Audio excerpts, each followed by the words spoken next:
Can you imagine what's hidden in the dense forests of the Pacific Northwest? Today, I'm sharing 10 real horror stories that happened to actual people. For the safety and privacy of those involved, names and locations have been altered. But I can assure you these experiences are absolutely real and documented. Please tell me in the comments where you are right now and what time it is. If you enjoy these stories, make sure to subscribe to Unspoken Fears and press the bell icon so you don't miss any new videos. So let's get started.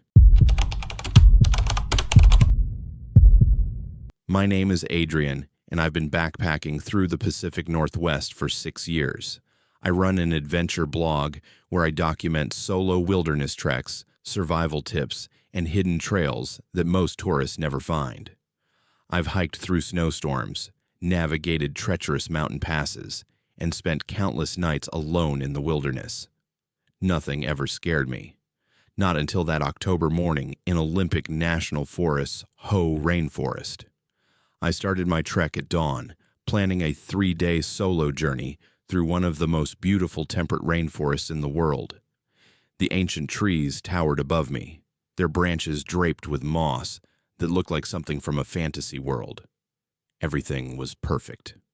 My camera was ready, my gear was organized, and I felt that familiar rush of excitement that comes with exploring untouched wilderness.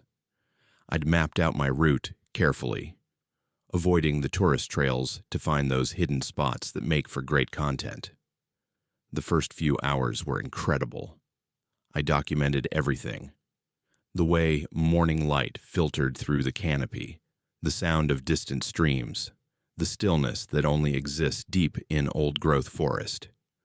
Around 10 a.m. I noticed the temperature dropping. Not unusual for autumn, but it happened fast. Within minutes, a thick fog began rolling in from the west, moving through the trees like something alive. Have you ever felt like the forest itself was watching you? Because what happened next made me question everything I thought I knew about being alone in the wilderness. The fog grew so dense I could barely see 20 feet ahead. I slowed my pace, using my GPS to stay on track. That's when I first heard them. Footsteps. Clear, deliberate footsteps matching my pace exactly. I stopped to listen, thinking maybe another hiker had caught up with me. But here's the thing that made my skin crawl. When I stopped, the footsteps continued for exactly 3 more steps, then stopped. I called out, "Hello? Anyone there?" My voice was swallowed by the fog. No response. I convinced myself it was an echo, maybe the way sound traveled through the dense mist. I started walking again. The footsteps resumed, perfectly synchronized with mine. Step for step, always maintaining that same distance behind me. About 20 feet. I estimated. I tried varying my pace. When I walked faster, the footsteps sped up. When I slowed down, they slowed too. When I stopped abruptly, those 3 extra steps always followed before silence. It was like whoever, or whatever, was behind me needed those 3 steps to realize I'd stopped. I spun around multiple times, peering into the gray void of fog. Nothing. Just trees and mist, and that suffocating silence between my movements. An hour passed, then 2. The footsteps never stopped. I tried everything. I ducked behind trees and waited. I walked backwards. I even stood completely still for 15 minutes, barely breathing. The pattern never changed. 20 feet behind me. 3 steps after I stopped. Always there. My rational mind tried to find explanations. Maybe it was a deer. But deer don't walk with such regular human-like rhythm. Maybe it was the way my backpack was shifting, creating an echo effect. But I removed my pack and walked without it. The footsteps continued. I was running out of logical explanations, and my confidence was crumbling with each synchronized step behind me. By noon, I realized something had changed. The footsteps were getting closer. Not dramatically, but gradually. Almost imperceptibly. Where they'd been 20 feet behind, they now sounded maybe 15 feet back. I started walking faster, my heart pounding. The footsteps matched my increased pace but maintained that slightly closer distance. I checked my GPS. I was still on course, but the fog showed no signs of lifting. If anything, it was getting thicker. The ancient forest that had seemed magical that morning now felt claustrophobic, threatening. Those massive trees weren't protecting me. They were trapping me with whatever followed behind. What would you do if something matched your every move, getting closer with each passing hour, but you couldn't see what it was? I tried running. For 50 yards, I sprinted through the fog, branches whipping at my face, my backpack bouncing painfully against my spine. When I stopped, gasping for air, the footsteps caught up within seconds and resumed their position, now maybe 10 feet behind. Running had only made it worse. That's when the fear really set in. Not the spike of adrenaline from a sudden scare, but a deep primal terror that settled into my bones. I was 3 miles from my car, in dense fog, in one of the most remote sections of the rainforest, and something was stalking me. Something patient. Something that seemed to be playing with me. I kept walking, trying to stay calm, trying to think. My hands trembled as I gripped my walking stick. Every few minutes, I'd glance over my shoulder into the impenetrable fog. Nothing. Just the constant sound of footsteps on the forest floor, closer now than ever. Around 2 p.m., I stopped at a small clearing to catch my breath and reassess. I stood perfectly still, listening. The 3 steps came as expected, then silence. I counted to 60. Nothing. Then, just as I was about to move, I heard something that made my blood run cold. A soft, wet sound, like someone taking a deep breath. It came from directly behind me, so close I should have been able to reach back and touch whoever was there. I spun around, my walking stick raised like a weapon. The fog swirled in front of me, and for just a moment, maybe 2 seconds, I saw it. A tall silhouette, human-shaped but wrong somehow. Too tall, maybe 7 feet. Too still, like a statue rather than a living thing. And the way it stood wasn't quite right, like its joints bent at slightly incorrect angles. Then the fog closed in again, and it was gone. Or maybe it had never been there. Maybe my terrified mind had conjured it from shadows and mist. But I didn't believe that. I'd seen something that had been following me for hours. I ran. Not jogging, not hurrying, full panic running. The footsteps behind me ran too, and they were fast. The distance between us was closing rapidly. I could hear branches breaking, leaves crunching, the heavy impact of something large moving through the forest at speed. I didn't look back. I just ran, following my GPS toward where I'd set up my base camp. My lungs burned. My legs screamed. I crashed through undergrowth, slipped on wet moss, caught myself, kept running. The footsteps stayed right behind me, sometimes so close, I swore I could feel breath on my neck. Twice I thought I heard that wet breathing sound, but I couldn't be sure over my own gasping and the pounding of my heart. I reached my campsite in under 20 minutes, a distance that should have taken an hour at a normal pace. My tent was still standing, my supplies undisturbed. I didn't care. I grabbed my car keys from the bear-proof container, shoved my sleeping bag into my pack without rolling it, and left everything else. The footsteps had stopped at the edge of my campsite, but I could feel eyes watching me. I ran the final 2 miles to the trailhead, expecting at any moment to hear those footsteps resume. They never did. But the silence was worse somehow, like whatever had been following me was content to simply watch me flee. When I reached my car, I threw my gear in the back and started the engine with shaking hands. As I pulled onto the Forest Service road, I checked my rearview mirror one last time. There, at the trailhead marker, standing perfectly still in the thinning fog, was that tall silhouette. Just standing, watching, not moving as I drove away. That was 3 weeks ago. I haven't been back to Olympic National Forest. I haven't posted about the experience on my blog, but I still hear those footsteps sometimes, late at night when I'm trying to sleep, and I check my rearview mirror constantly when I drive, always expecting to see that tall, wrong-shaped figure standing somewhere behind me. The fog walker, I call it now, And sometimes, in the reflection of store windows, or in the corner of my vision, I think I see it still following, always exactly 20 feet away, patient and persistent, waiting for me to return to the forest where it lives. I'm Cassidy, and I've been a wildlife photographer for 12 years. My specialty is tracking and documenting elusive predators in the Pacific Northwest: lynx, wolverines, cougars. I've spent hundreds of nights alone in the wilderness, setting up camera traps in remote locations where most people would never venture. Mount Rainier's eastern slopes are my second home. I know every ridge, every hidden valley, every game trail. Or at least, I thought I did. It was a clear winter morning in early February when I drove up to one of my favorite research sites. The snow was light that year, making access easier than usual.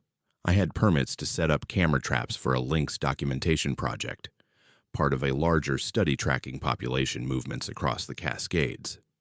I'd done this exact setup dozens of times before.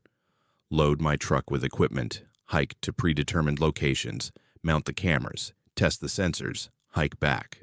Simple, routine, safe. The air was crisp and still when I parked at the trailhead around 9 a.m. I could see my breath, but the sun was already warming the slopes. Perfect conditions. I loaded my backpack with 5 trail cameras, batteries, mounting hardware, and my personal camera gear. The first 3 camera locations went smoothly. By 11:30, I was ahead of schedule and feeling good. I reached the 4th location, a narrow valley where we'd spotted lynx tracks the previous season, just before noon. I remember checking my watch specifically because I wanted to finish before the light started changing. 11:47 a.m. I remember that exact time because I made a mental note that I'd be done by 1 p.m. if I kept up the pace. I pulled the camera from my backpack and began securing it to a pine tree at the valley's edge. The mounting bracket needed adjustment, so I set my watch on a nearby rock to keep it from getting scratched. I was focused, methodical, doing everything exactly as I'd done 100 times before. But what happens when 6 hours of your life simply vanish, and you wake up somewhere you've never been, with no memory of how you got there? My next clear memory is standing in the middle of a clearing I didn't recognize. It was getting dark, that deep blue twilight of late winter afternoon. I was freezing, shaking so hard my teeth chattered. I looked down at my hands and they were covered in dirt, ground deep under my fingernails and smeared across my palms. But my gloves were still on and they were completely clean. That detail bothered me more than anything else in that first moment of confusion. I spun around trying to orient myself. Nothing looked familiar. The trees were different, older, more twisted. The ground had strange patterns in the snow, like something heavy had been dragged in circles. And my camera equipment, all 5 trail cameras plus my personal gear, was arranged in a perfect circle around me. Not scattered, not dropped carelessly. Arranged. Each camera was exactly the same distance from the center, where I stood, all facing inward, all pointing at me. Panic hit like a physical blow. Where was I? What time was it? I frantically searched my pockets for my phone. My watch was back at that pine tree. I remembered setting it down. My phone showed 5:52 p.m. 6 hours. 6 hours had passed, and I had absolutely no memory of them. No fragments, no dreams, no fuzzy recollections. Just a complete blank void between 11:47 a.m. and now. I grabbed my GPS unit with trembling hands. The screen showed my location, and I felt my stomach drop. I was 4.3 miles from where I'd been setting up that camera. 4 miles through rough terrain, across ridges and valleys I'd have to navigate carefully, even in good conditions. There was no trail between here and there, no easy path. How had I walked 4 miles without remembering a single step? I checked the trail cameras frantically, hoping they'd captured something, anything that would explain what happened. Each camera had been triggered, hundreds of times according to the frame counters. My hands shook as I pulled the SD card from the first camera. I loaded it into my phone using the adapter I always carry. The images made no sense. Frame after frame of pure white light. Not overexposure, not sun glare, just solid white images, with a timestamp running from 11:53 a.m. to 5:47 p.m. Hundreds of photos, all identical, all showing nothing but white. I checked the second camera. Same thing. Third camera, white light. Every single camera I'd set up showed the same impossible images. I was hyperventilating now, my breath coming in short gasps. Think, I told myself. Stay calm and think. I needed to get back to my truck. I needed to get out of these woods before full darkness hit. I started gathering my equipment with shaking hands, shoving cameras into my backpack without my usual care. That's when I noticed the trees. All around the clearing, carved into the bark of the older pines, were symbols. Not natural marks, not animal scratches, deliberately carved symbols. They looked ancient and fresh at the same time, the exposed wood underneath still light-colored. But the carving style seemed weathered, almost ritualistic. I didn't recognize the patterns, but looking at them made my head hurt, made my vision swim like I was looking at something my brain couldn't quite process. I stumbled away from the nearest tree, and that's when I felt something in my jacket pocket. Something that shouldn't be there. I reached in and pulled out my truck keys, but I hadn't brought my truck keys on the hike. I always leave them hidden under the front bumper in a magnetic case. I never carry them in the woods because I'm terrified of losing them. Never. But here they were, in my pocket, cold and solid and impossible. When the evidence contradicts your own memory so completely, how do you trust anything you think you know about yourself? I ran. Navigation be damned. I ran in what my GPS said was the direction of the trailhead.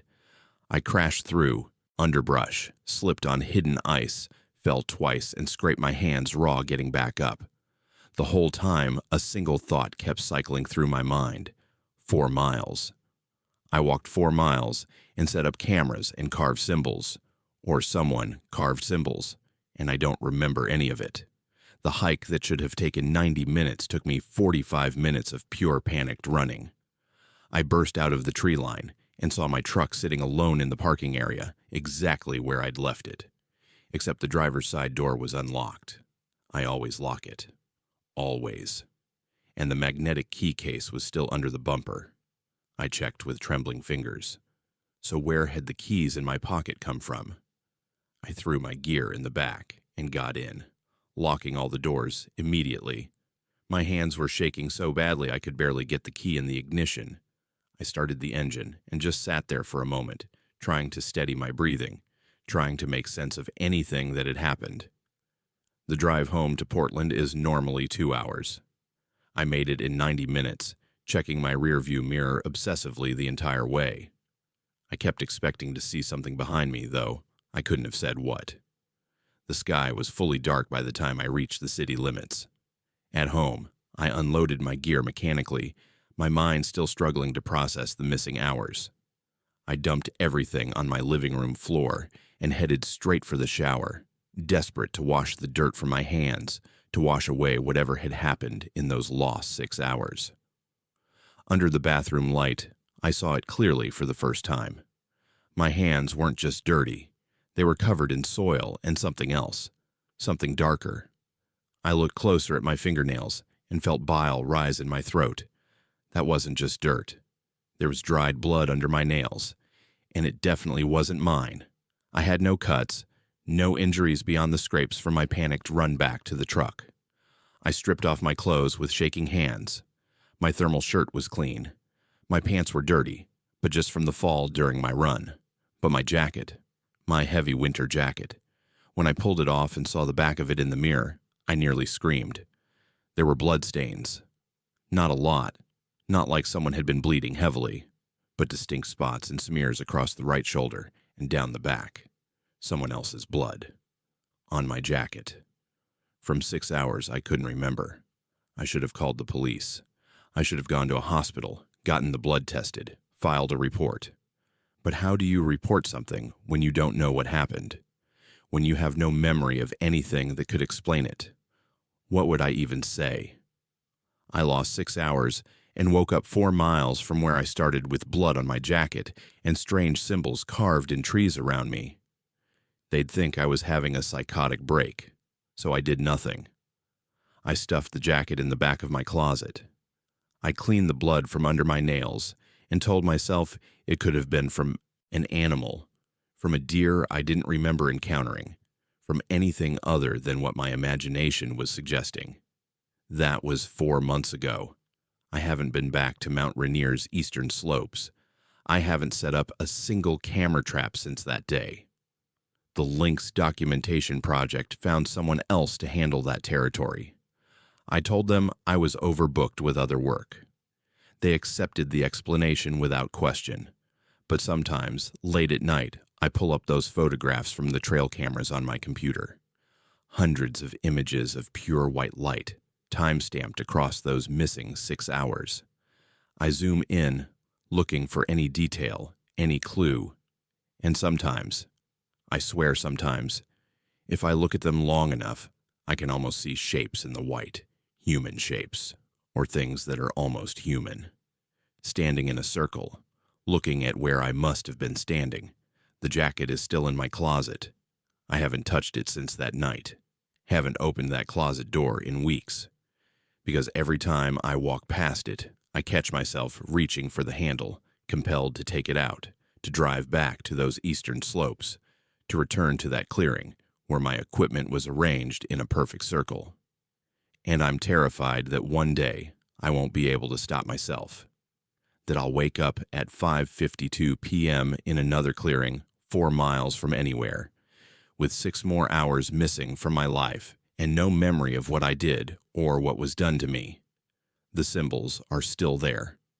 I know they are, waiting in those trees. And somewhere in my missing memories, I know what they mean. My name is Derek, and I'm a geology student at the University of Washington. Cave exploration is more than just a hobby for me. It's a passion that combines my academic interests with the thrill of discovering places few people have ever seen. I've been spelunking for 4 years, always with proper equipment and experienced partners. That spring afternoon in Gifford-Pinchot National Forest, I was hiking with 2 of my closest friends from the University Caving Club, Mira and Joel. We'd done dozens of caves together. We trusted each other completely. That trust is probably the only reason all 3 of us made it out. We weren't even looking for caves that day. It was supposed to be a simple day hike, a break from finals preparation. The weather was perfect. Late April sunshine filtering through the evergreens. Wildflowers just starting to bloom along the trail. We'd been hiking for about 2 hours when Joel spotted something odd about 50 yards off the trail. A depression in the ground, partially hidden by ferns and fallen logs. We investigated out of pure curiosity. What we found made my heart race with excitement. A cave entrance, maybe 4 feet wide and 6 feet tall, partially concealed by decades of vegetation growth. I pulled out my phone and checked it against every cave registry and geological survey map I had downloaded. Nothing. This cave wasn't documented anywhere. We should come back with proper gear, Mira said, always the cautious one. She was right. We only had our headlamps, some basic rope, and the emergency supplies we carried on day hikes. But Joel and I were already peering inside, and the geology student in me couldn't resist. Just a quick look, I promised. We'll map the entrance and come back prepared next week. Famous last words. The entrance tunnel sloped downward at a gentle angle, the walls showing beautiful limestone formations that suggested this was an old, stable system. Our headlamps revealed a passage that opened into a larger chamber after about 30 feet. The air was cool and damp, with that distinctive mineral smell that all caves have. Everything seemed normal, textbook even. We spent maybe 20 minutes in that first chamber, taking photos and making rough measurements. I was sketching the basic layout in my field notebook when Joel called from a side passage he'd been examining. Guys, this goes way deeper than I expected, and the formations back here are incredible. That's how it always starts, isn't it? One more chamber, one more passage, just a little further. We followed Joel deeper into the system, marveling at the stalactites and flowstone formations. The cave was pristine, showing no signs that anyone had ever been here before. We were making history with every step. We'd been inside maybe 45 minutes when we heard it, a sound so unexpected, so out of place, that all three of us froze simultaneously. Someone was whistling, not the random chirps of bats or the whistle of wind. Through cracks, a clear melodic tune. Someone deep in the cave was whistling a song. "Hello," Joel called out, his voice echoing through the chambers. The whistling stopped for maybe 3 seconds, then resumed, the same melody continuing exactly where it had left off. It was coming from deeper in the cave system, from a passage we hadn't explored yet.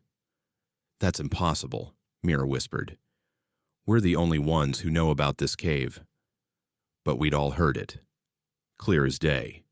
Someone was down there, and they were whistling a tune none of us recognized. It wasn't threatening, wasn't ominous, just strange. A cheerful melody echoing through an undiscovered cave system. Have you ever followed a sound into darkness, knowing something was wrong but unable to stop yourself? We should have left. Every instinct should have screamed at us to turn around and get out. But curiosity is a powerful thing, and we convinced ourselves there had to be a logical explanation. Maybe another entrance we'd missed. Maybe another group of cavers who'd found this place years ago and never reported it. We followed the sound deeper into the cave. The passage narrowed, requiring us to squeeze through sections where the walls pressed close on both sides. The whistling stayed ahead of us, always at the same distance, always clear enough to follow, but never getting closer. We walked for what felt like 10 minutes, the melody leading us through twisting passages and small chambers. "This doesn't make sense," I said, checking my basic mapping. "We should have caught up to whoever that is by now." Joel suggested we move faster. We picked up our pace, almost jogging through the wider sections. The whistling maintained its distance perfectly. We slowed down to catch our breath, and the whistling seemed to slow with us, staying exactly the same distance ahead. That's when the wrongness of it really hit me. Not just strange, wrong. The melody never changed, never paused for breath, never wavered. It was too perfect, too constant. We entered a large chamber, bigger than anything we'd seen so far. Our headlamps couldn't reach the ceiling or the far walls. And there, in the middle of the chamber, was camping gear. A tent, a sleeping bag, a backpack, a camp stove, all arranged as if someone had just set up camp and stepped away for a moment. Mira approached the tent carefully. "Hello? Is anyone here?" No response. The whistling had stopped the moment we entered this chamber. The silence was suddenly oppressive, broken only by our breathing and the drip of water somewhere in the darkness. I touched the sleeping bag.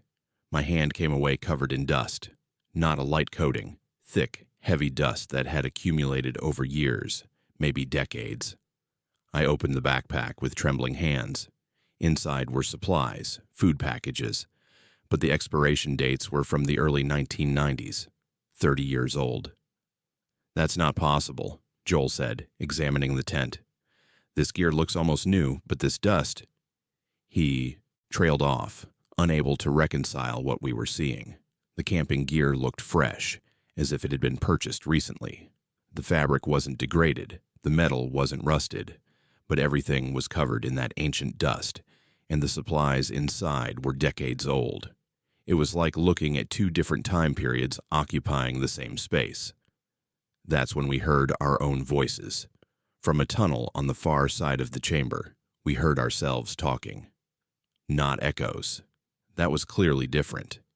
These were our actual voices, having the exact conversation we'd had 10 minutes earlier when we first heard the whistling. Joel's voice. "That's impossible. We're the only ones who know about this cave." Mira's voice. "Hello? Is anyone here?" My voice.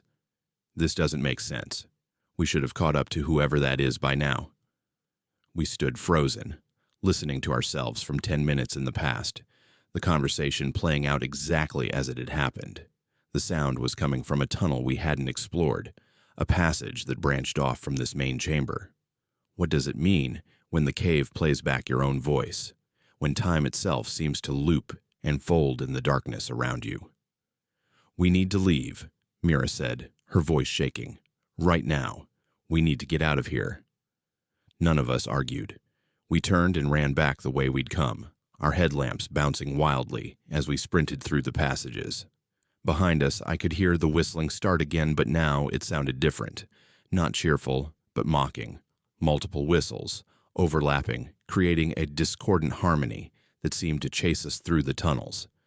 We ran for what felt like forever, squeezing through narrow sections, scrambling over rock falls, retracing our path by instinct and panic. I kept expecting to hear our voices again, to hear ourselves running, playing back from some impossible point in the future or past. The entrance finally appeared ahead, that blessed rectangle of daylight. We burst out of the cave and collapsed on the ground outside, gasping for air, our hearts pounding. The fresh air felt like a gift after the oppressive atmosphere of the cave. But something was wrong, very wrong. When we'd entered the cave, it had been early afternoon, maybe 2 p.m. based on the sun's position. Now it was full night. Stars filled the sky above us, and my watch showed 11:47 p.m. We'd been in the cave for 9 hours, but it had felt like 90 minutes at most. "Check your phones," I said, pulling mine out with shaking hands. Mine showed 11:47 p.m. Joel's showed 11:52 p.m. Mira's showed 12:03 a.m. 3 phones, 3 different times, but all agreeing that hours had passed when we'd experienced less than 2. We hiked back to our car in silence, using our headlamps to navigate the trail in the darkness. None of us wanted to talk about what we'd experienced. It was too big, too impossible to process. The next day, we returned to find the cave entrance. We brought proper gear, GPS coordinates, photographs of the area. We searched for 6 hours, covering every inch of the hillside where we knew the entrance had been. Nothing. No cave entrance, no depression in the ground, no disturbance in the vegetation. It was like the cave had never existed. We reported it anyway, giving our coordinates to the Forest Service and the State Geological Survey. They sent a team to investigate and found nothing. Our photos showed the cave entrance clearly, showed us standing in front of it, but the location itself revealed no evidence of any cave system. That was 2 months ago. Joel transferred to a university in California, saying he needed a change of scenery. Mira still goes caving, but never in Gifford Pinchot National Forest, and never with just a small group. She needs crowds now, needs the reassurance of many voices. I haven't been back to any caves, but sometimes, late at night when I'm trying to sleep, I hear that melody, that perfect, endless whistling carrying a tune I never learned, but somehow recognize. It's faint, like it's coming from very far away, or from somewhere that isn't quite here. And when I hear it, I find myself humming along, knowing the next notes before they come, as if some part of me never left that chamber, never stopped following that sound deeper and deeper into the earth. Last week, I found dust under my fingernails. Thick, gray cave dust. But I haven't been in a cave in 2 months. I cleaned it out, tried to forget about it. Yesterday, I found it again. Same dust, same amount, like I'd spent hours underground without remembering it. The worst part? Sometimes I catch myself whistling that melody. I don't mean to, don't even realize I'm doing it until someone asks me what song it is. And I never know how to answer, because I don't remember learning it. I just know it, the way you know your own heartbeat. And every time I whistle it, I feel like I'm calling to something, or answering something that's been calling to me since the moment we entered that cave that doesn't exist anymore. My name is Vincent, and I spent 8 years in the Navy before a medical discharge forced me into early retirement. Post-traumatic stress, they called it. though I've never been comfortable with that label. I just needed space to think, to process everything that happened during my last deployment. When I heard about the opportunity to spend a week alone at a decommissioned lighthouse off the Washington coast, it seemed perfect. Isolation, the sound of the ocean, time to reflect. The lighthouse had been automated for decades, maintained remotely by the Coast Guard for its historical significance. They occasionally allowed volunteers to stay there for maintenance purposes. I jumped at the chance. The ferry dropped me off on a gray October afternoon, the captain promising to return in exactly 7 days unless I radioed for earlier pickup. The island was small, maybe 200 yards across, mostly bare rock with some hardy vegetation clinging to the eastern side. The lighthouse stood at the highest point, a classic white tower with red trim, its massive lens long since replaced by an automated beacon that required no human supervision. The keeper's quarters attached to the lighthouse base were surprisingly comfortable. Someone had modernized the interior years ago. Proper insulation, a functional kitchenette, even a small bathroom with a composting toilet. Solar panels and a battery bank provided electricity. I had everything I needed for a week of solitude. The first 2 days were exactly what I'd hoped for. I read, I wrote in my journal, I walked the island's perimeter. The automated beacon rotated reliably every evening, its light sweeping across the ocean as it had for over a century. The rhythm was soothing. At night, I slept better than I had in months. On the third night, something woke me at 3:33 a.m. I know the exact time because the first thing I did was check my watch, a habit from my Navy days. The room was flooded with light, not the soft glow of the automated beacon, but the brilliant, powerful illumination of the original lighthouse lamp. The deactivated lamp that hadn't been operational in 40 years. I stumbled out of bed and climbed the spiral stairs to the lamp room, my heart pounding. The massive Fresnel lens was rotating, its light not sweeping across the ocean as it should, but pointing directly inland, toward the mainland I could barely see in the distance. I searched for controls, for any explanation. Everything was covered in dust. Nothing should have been functional. Yet the light blazed with impossible intensity. After exactly 3 minutes, it shut off. The automated beacon resumed its normal rotation as if nothing had happened. I stood in the lamp room until dawn, watching, waiting for it to activate again. It never did. But what happens when a warning light doesn't point toward the danger? What happens when it points away from the sea, toward the land, as if something out there is worse than any storm? I convinced myself it was an electrical malfunction, maybe some quirk of the old wiring interacting with the solar system. I spent the next day examining every wire, every connection I could access. Everything was properly disconnected. The old lamp physically couldn't operate without major rewiring that simply didn't exist. That night, I lay awake, watching my watch. 3:32 a.m., 3:33 a.m. The light blazed to life again, flooding the room with that unnatural brilliance. This time, I was ready. I ran up the stairs and looked out through the lamp room windows, trying to see what the light was illuminating inland. That's when I saw it. On the rocks below the lighthouse, perhaps 30 feet from the base, stood a figure, completely motionless despite waves crashing against the rocks with violent force.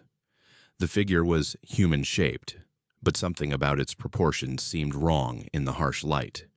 Too tall, maybe, or too thin. It stood facing the lighthouse, utterly still, as the ocean raged around it. I grabbed the binoculars I kept by the window. Through them, I could see nothing. When I looked through the binoculars, the rocks were empty. When I lowered them, the figure was there again, clear as day in the lighthouse beam. I raised the binoculars. Empty rocks. Lowered them. The figure. 3 minutes later, the light shut off. The figure vanished with it. I didn't sleep the rest of that night. As dawn broke, I went outside and climbed down to the rocks where I'd seen the figure. Nothing unusual. Just wet stone and tide pools, and the endless sound of waves. But there was a smell, something like rotting seaweed mixed with metal, concentrated in one spot about the size of a person standing. Back in the keeper's quarters, desperate for any explanation, I started searching through the old storage closets. That's where I found the journal. A water-stained notebook tucked behind some nautical charts, its cover marked 1982 Maintenance Log. The entries started normally enough. A keeper named Raymond, documenting routine maintenance, weather conditions, supply inventories. But about 2 weeks in, the tone changed. The light activated on its own last night. 3:33 a.m., pointing inland. I checked every system. Everything is properly deactivated. This shouldn't be possible. My hands trembled as I read. The next entry, dated 2 days later. It happened again. Same time. I saw something on the rocks when the light was on. Couldn't make out details, but something was there. Gone when the light shut off. The entries became more frequent, more desperate. Raymond described the figure appearing closer to the lighthouse each night. He mentioned the smell, the way the figure never moved despite the waves, the impossibility of seeing it except in the lighthouse beam. The final entries were barely legible, the handwriting deteriorating into frantic scrawls. It's at the base of the tower now, standing right outside. I can hear something scraping at the door. The light won't stay off. It keeps turning on, keeps illuminating it, like it wants me to see. The last entry was just one sentence, written so hard the pen had torn through the paper. It wants to come inside. The journal ended there. No explanation, no resolution. I searched online for information about Raymond. Nothing. No records of any keeper stationed here in 1982. According to official records, the lighthouse had been fully automated since 1978. That night, my fourth night, I tried to stay awake, but exhaustion finally claimed me around 2 a.m. I woke to the light at 3:33 a.m. This time I didn't go to the lamp room. I looked out my window at the rocks below. The figure was closer, much closer, maybe 15 feet from the lighthouse base now. Still motionless, still wrong somehow. I could see more details in the harsh light. Clothes that looked decades out of date. Hair plastered flat as if perpetually wet.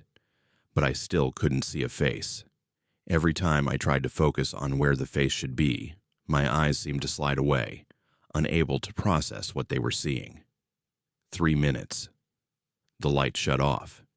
I sat by the window until dawn, watching the rocks, seeing nothing in the natural darkness. When something moves closer every night with patient, inexorable purpose, how do you convince yourself it won't eventually reach you? The fifth night, I considered radioing for early extraction. But what would I say? That a ghost was climbing toward my lighthouse. That an old journal described the exact same experience. They'd think I was having a breakdown. That my PTSD had finally broken me completely. At 3:33 a.m. the light blazed on. I forced myself to look. The figure stood at the base of the lighthouse tower right at the door. So close I should have been able to hear it if it was breathing, if it was real. Its hand, and it definitely had a hand, pale and waterlogged, was raised as if about to knock. I watched for the full 3 minutes, my heart hammering so hard I thought I might pass out. The figure never moved, never knocked, just stood there with its hand raised while the light illuminated it, and the automated beacon continued its useless sweep across the empty ocean. When the light shut off, I heard something. A soft, wet sound, like someone dragging waterlogged clothes across metal. It was coming from outside the door, from the other side of the door that was, I checked frantically, locked and bolted. The sound stopped. Silence. I stood frozen by the door until dawn, afraid to move, afraid to breathe too loudly.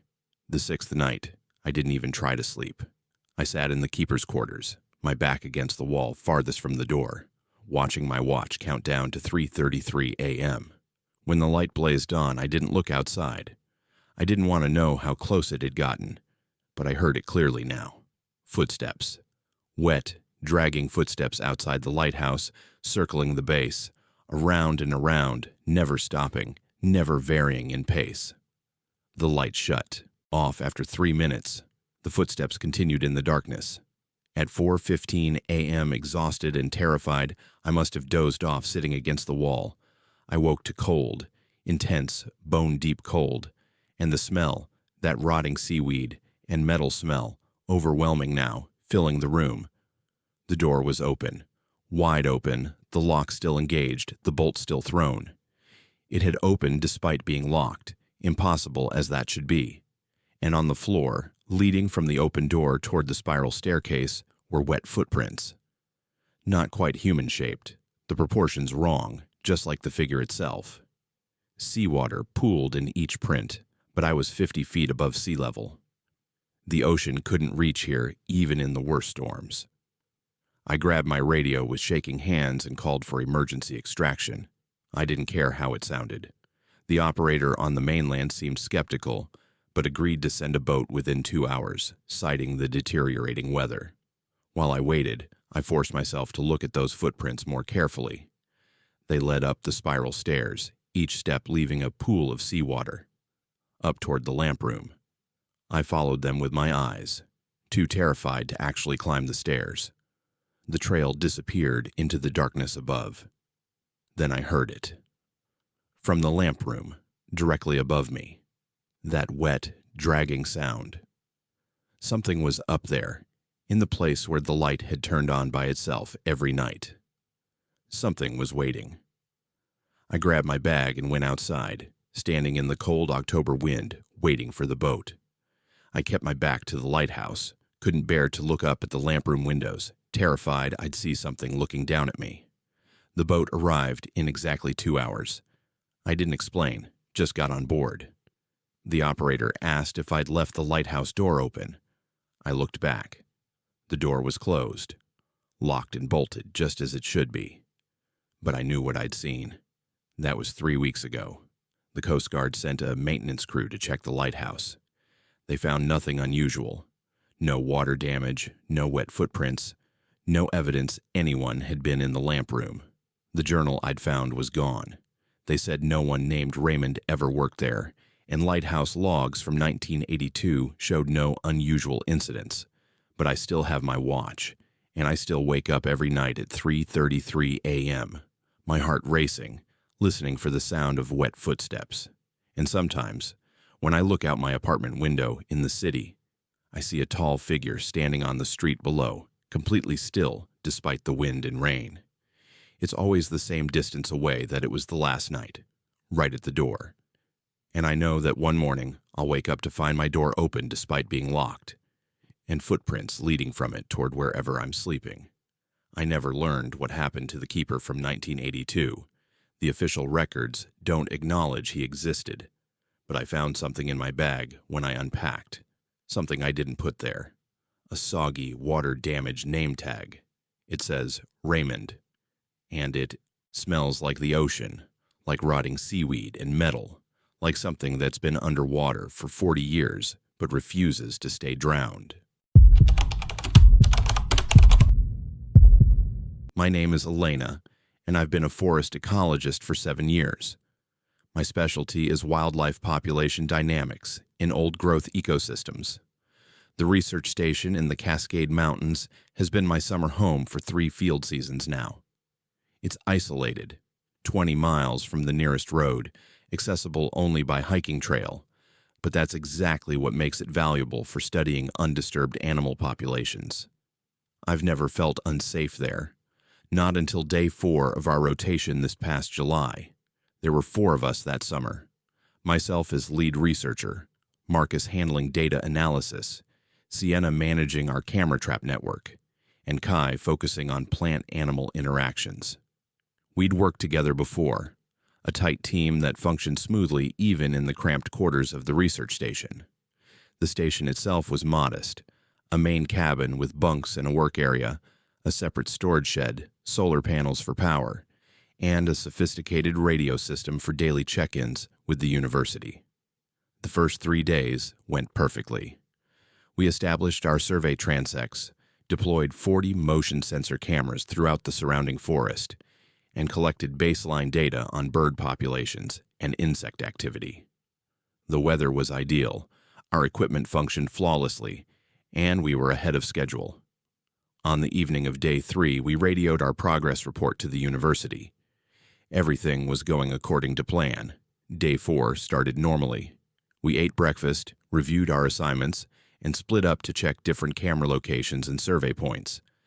I was back at the station by noon, entering data while waiting for the others to return.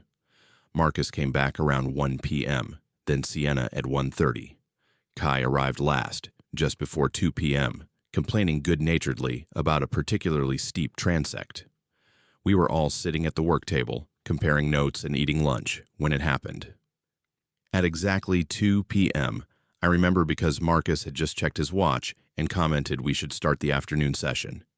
Everything went silent. Not gradually. Not like a natural lull in forest activity. Instantly, completely, impossibly silent. The birds that had been singing stopped mid-song. The insects that maintain a constant buzz in summer forest went mute. Even the wind that had been rustling the canopy all morning simply ceased. The silence was so absolute, so unnatural, that we all stopped talking mid-sentence. We sat frozen, looking at each other with growing confusion. I could hear my own heartbeat, hear the blood moving through my ears. The sound of my own breathing seemed deafening in that oppressive quiet. "What just happened?" Sienna whispered, and even her whisper sounded wrong, too loud and too flat, like the air itself had changed its properties. We waited. 1 minute, 2 minutes, 5 minutes. The silence continued, pressing down on us like a physical weight. No bird calls, no insects, no wind, no rustling of small animals in the underbrush. Nothing. Just the 4 of us, breathing and the sound of our own movements. Have you ever experienced a silence so complete that your mind starts inventing sounds just to fill the void? Sounds that might be real, or might be your sanity beginning to crack. Kai was the first to suggest we go outside and investigate. We all felt it. Something was profoundly wrong. In 7 years of fieldwork, I'd never experienced anything like this. Forest ecosystems don't just stop. There's always sound, always movement, always life. This was like the forest had died all at once. We stepped outside cautiously, as if the silence itself might be dangerous. The sun was shining, the trees stood motionless in the absent wind, and nothing moved. It was like looking at a photograph instead of a living forest. We spread out around the station, each of us calling out observations. "No insects on the flowers," Sienna reported from near the research garden we'd been using for pollinator studies. "No birds visible anywhere," Marcus added, scanning the canopy with binoculars. I was checking the weather station instruments when Kai shouted for us to come to him. His voice sounded panicked, wrong. We ran to where he stood at the edge of the clearing, staring at something on the ground. Our motion sensor cameras, all 40 of them. They'd been deployed throughout a 2-square-mile area, mounted on trees at various heights and angles. Now they were here, piled in a neat stack at the forest edge, all of their lenses pointed directly at the research station. Not scattered, not damaged, deliberately arranged. "That's impossible," Marcus said, stating the obvious. "Some of those cameras were 3 miles from here. We deployed them yesterday. They were functioning this morning when I checked the data logs." Sienna started examining them, her hands shaking. "They're all still recording. Look, the timestamp shows they were moved within the last hour. But that's not possible. We were all here. All of us were at the station." That's when we noticed the trees. Every tree within roughly 100 yards of the station in a perfect circle around our clearing had marks carved into the bark. Not random scratches, deliberate claw marks, 4 parallel gouges exactly 7 feet from the ground. They circled the entire clearing, hundreds of marks, all at precisely the same height. "Those weren't here this morning," I said, my voice barely audible. "I walked the perimeter at dawn. Those trees were unmarked." We stood in that unnatural silence, trying to process what we were seeing. 40 cameras moved and arranged. Hundreds of trees marked in a perfect circle.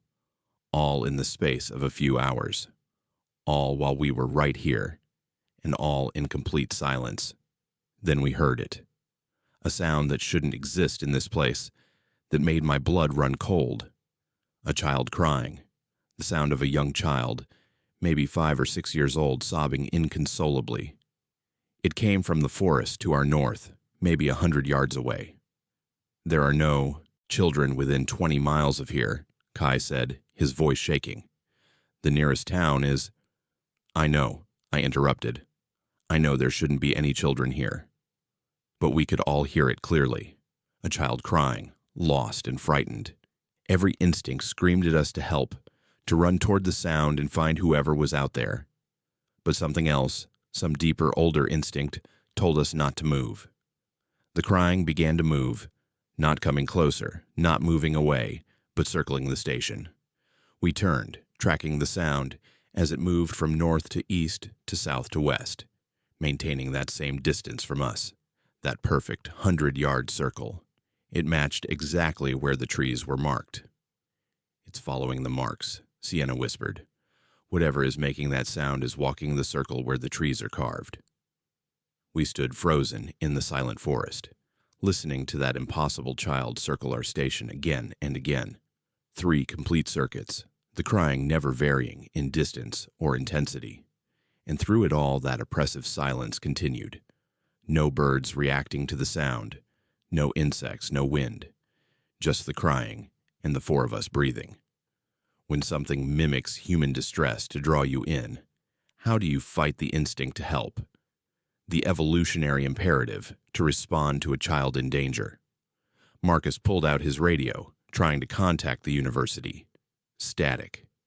He adjusted frequencies, checked the power supply. The equipment was functioning perfectly, but no one was answering. Not on the emergency frequency, not on any frequency. The radio worked. We could hear the static, could hear our own voices when we tested it, but it was like no one else existed anymore. After the 3rd circuit, the crying stopped abruptly. The silence that replaced it was somehow worse. We waited, hardly breathing, for something else to happen. Minutes passed. 5, 10, 15. At exactly 5 p.m., 3 hours after the silence had begun, sound returned. It was like someone flipped a switch. Birds burst into song, insects resumed their buzz, wind rustled through the canopy. The forest came alive again, all at once, as if the previous 3 hours had been paused and now resumed. We stood there, overwhelmed by the sudden noise, by the return of normalcy. It felt almost violent after that prolonged silence, like sensory overload. We should check the perimeter, I said, trying to maintain some semblance of scientific protocol, trying to pretend we were still rational researchers and not 4 terrified people who just experienced something impossible. We found our food supplies, arranged outside the storage shed. All of them. Every package, every can, every sealed container we'd brought for our 2-week stay. They were laid out in neat, precise rows on the ground, organized by type and size. The storage shed door was still locked. The supplies had been inside just that morning. How? Kai asked, but none of us had an answer. We tried the radio again. It still worked, but still no one answered. We tried our cell phones, knowing they wouldn't have signal this deep in the mountains, but desperate for any connection to the outside world. Nothing. Night was approaching. We faced a decision. Stay in the station until morning, or hike out in the dark. None of us wanted to stay. The thought of being in that cabin overnight, surrounded by marked trees, with our cameras arranged to watch us, with whatever had circled us for 3 hours, potentially still out there. It was unbearable. We packed essential gear, left everything else, and started hiking out at dusk. 20 miles to the nearest road, most of it downhill, but still a dangerous hike in failing light. We didn't care. We used our headlamps, helped each other over rough sections, and hiked faster than any of us had ever moved through wilderness terrain. We reached the trailhead at 4 a.m., exhausted and scratched up from stumbling through the dark. A Forest Service ranger doing an early patrol picked us up, clearly confused by our appearance and our story. We told him we'd had an equipment emergency and needed to evacuate. He didn't press for details. We reported everything to the university the next day. They sent a team to investigate 2 days later. The research station was intact, our abandoned equipment untouched. The food supplies were back inside the storage shed, put away neatly. The motion sensor cameras were back in their original deployment locations, all functioning normally. The carved marks on the trees were gone. No scarring, no damage, just smooth bark as if nothing had ever touched them. The team found no evidence of what we'd experienced. The camera footage from that afternoon showed 3 hours of complete darkness, as if the cameras had been covered, then normal forest scenes resuming at 5 p.m. Our data logs showed a gap, 3 hours, where no data was recorded by any of our instruments, as if time had simply skipped forward. 2 weeks later, we got word that the research station had burned down. Unknown causes, according to the Forest Service report. The fire had been extremely hot, completely consuming the building but not spreading to the surrounding forest. Impossible under normal circumstances. The investigation found no evidence of accelerants, no lightning strikes, no human presence. They found something else in the ashes, though. The Forest Service didn't include it in their official report, but the investigator told me privately.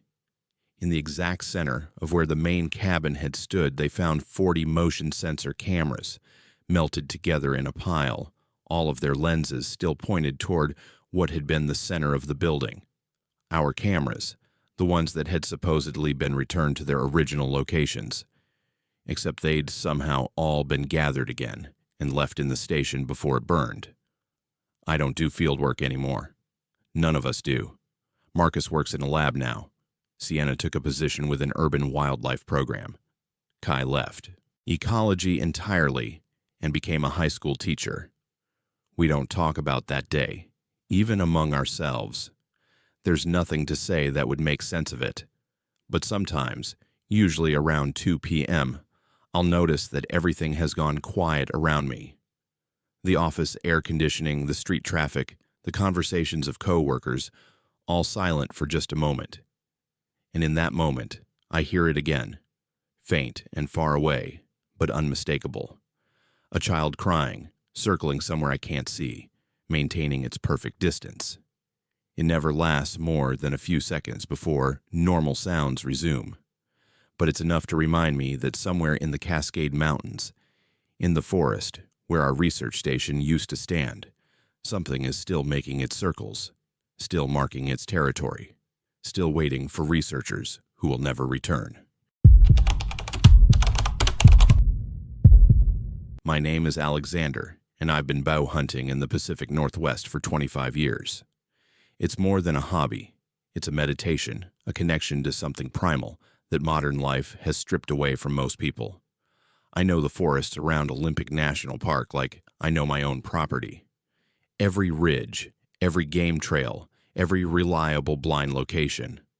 I've hunted the same areas for decades, often going weeks without seeing another human being. That solitude is part of the appeal, or it was, until that November morning when I learned that sometimes you're not as alone as you think. I'd left home at 3 a.m. driving 2 hours to reach the trailhead, in complete darkness. The forecast called for clear skies and cold temperatures, perfect hunting conditions. I knew exactly where I was going, a natural blind I'd used for years, positioned perfectly to overlook a deer trail that saw heavy traffic during the rut. I'd taken 3 bucks from that spot over the years. I knew every approach angle, every sight line, every sound the forest made at different times of day. The hike in took 40 minutes, my boots crunching softly on frost-covered leaves, my breath visible in the beam of my headlamp. I reached the blind well before dawn and settled in, arranging my gear with practiced efficiency. My bow hung ready on its hook, my quiver within easy reach, my thermos of coffee positioned where I could access it without major movement. I switched off my headlamp and let my eyes adjust to the darkness, listening to the forest wake around me. This is the part I love most. Those minutes before dawn, when you become part of the landscape, when animals begin moving without knowing you're there. I've seen incredible things in these moments. wolves passing within 20 feet, a lynx hunting in the pre-dawn gray, owls making their final passes before retreating to roost. The sky began to lighten slowly, that gradual transition from black to deep blue to gray. Visibility increased by degrees. I could make out individual trees now, could see the deer trail about 40 yards in front of my position. Everything was going exactly as it should. That's when I saw him. Another hunter, maybe 80 yards away, on the opposite side of the deer trail. He was positioned in what I immediately recognized as the perfect complementary spot to my own blind. If I was covering the trail from the east, he was covering it from the west. Between us, any deer using that trail would have nowhere to go. My first reaction was annoyance. This was my spot, my trail, my carefully scouted location. I'd never seen another hunter in this specific area. Then the annoyance shifted to confusion. The figure was wearing the same camo pattern I was wearing, the same brand, the same style. That wasn't too unusual. It was popular gear. But as the light improved, I could see more details. The same bow model, the same pack, the same everything. I reached for my binoculars slowly, not wanting to alert any nearby deer with sudden movement. The moment my hand touched the binoculars, the distant figure did the same thing. Identical motion, identical timing. I froze. The figure froze. I told myself it was coincidence. Two hunters doing the same thing at the same time. It could happen. I lifted the binoculars to my eyes. The figure lifted his binoculars simultaneously, not a fraction of a second behind, but at the exact same instant. What do you do when you see yourself across a clearing, when your reflection exists outside any mirror, when someone else is living your actions before you complete them? I lowered the binoculars. He lowered his. I raised my left hand. He raised his left hand. But here's what made my skin crawl. These weren't reactions to my movements. There was no delay, no response time. We were moving together, perfectly synchronized, as if we were the same person somehow split across space. I tried random movements. Scratched my nose. He scratched his nose. Adjusted my boot. He adjusted his boot. Reached for my coffee thermos. He reached for his. Every movement perfectly mirrored, or rather perfectly simultaneous. I wasn't watching someone copy me. I was watching someone who knew what I was going to do before I did it. The rational part of my brain struggled to find explanations. A mirror effect? But there was no reflective surface between us. Someone playing an elaborate prank. But how could they anticipate my every movement with such precision? Some kind of hallucination. But everything else looked normal, felt real. Just this impossible figure across the clearing, dressed exactly like me, moving exactly like me. I studied the situation more carefully through my binoculars. We were positioned at opposite angles on the same deer trail, perfect complementary positions for a coordinated hunt. If I was set up to take a shot at a deer approaching from the north, he was set up for a deer approaching from the south. We were hunting the same trail from exact opposite perspectives. I tried to see his face. Every time I focused the binoculars on where his face should be, something prevented it. Shadow, even though the dawn light was now bright enough to see everything clearly. Or he'd turn his head at the exact moment I looked. Or a branch would be in the way. I could see every other detail, his hands, his bow, his gear, but never his face. Then he did something I hadn't done. The figure raised his hand in greeting, a simple wave, acknowledging my presence. I hadn't raised my hand. This was the first movement that wasn't synchronized, the first action that was his alone, and I saw it. On his left hand, third finger, catching the early morning light. A ring, my grandfather's ring, the one I was wearing right now. I looked down at my own left hand, at the silver band with the small turquoise stone that my grandfather had worn for 60 years before leaving it to me. It was there, on my finger, where it had been since his funeral. 5 years ago. I looked back through the binoculars. The figure was still waving, and his ring was clearly visible, identical to mine in every way. Same scratches, same patina, Same slightly loose fit that I was always afraid would make me lose it one day. My heart was pounding now, my breathing rapid and shallow. This wasn't coincidence. This wasn't someone dressed like me, equipped like me. This was something else entirely. Something wrong on a fundamental level that my mind couldn't properly process. I made a decision. I was leaving. I didn't care about the hunt, didn't care about losing the morning to whatever this was. I started packing my gear quickly, no longer worried about being quiet or careful. The figure across the clearing didn't move. It just stood there, hand still raised, watching me. I slung my pack on, grabbed my bow, and stood up from the blind. The figure remained motionless, still in that waving posture, its face still invisible. I backed away slowly, keeping my eyes on it, not trusting it to stay put if I turned my back. After about 20 yards, I turned and walked quickly back toward the trail that would take me to the trailhead. I didn't run. Some stubborn part of my pride refused to run, but I moved fast, faster than was probably safe, in rough terrain, with a bow in hand. I looked back once, after about 5 minutes of hard walking. The clearing was visible through the trees. The figure was gone. No one stood at that blind across the deer trail. Relief flooded through me, followed immediately by a new fear. If it wasn't there anymore, where was it? I reached the main trail and followed it toward the trailhead, moving steadily, checking behind me frequently. The forest looked normal now. Morning birds were active. A squirrel chattered from a nearby tree. The world had returned to its ordinary self. Whatever I'd experienced seemed to have ended. Then I saw them. Boot prints in a muddy section of trail. Fresh prints, the edges still sharp and clear. My boot prints.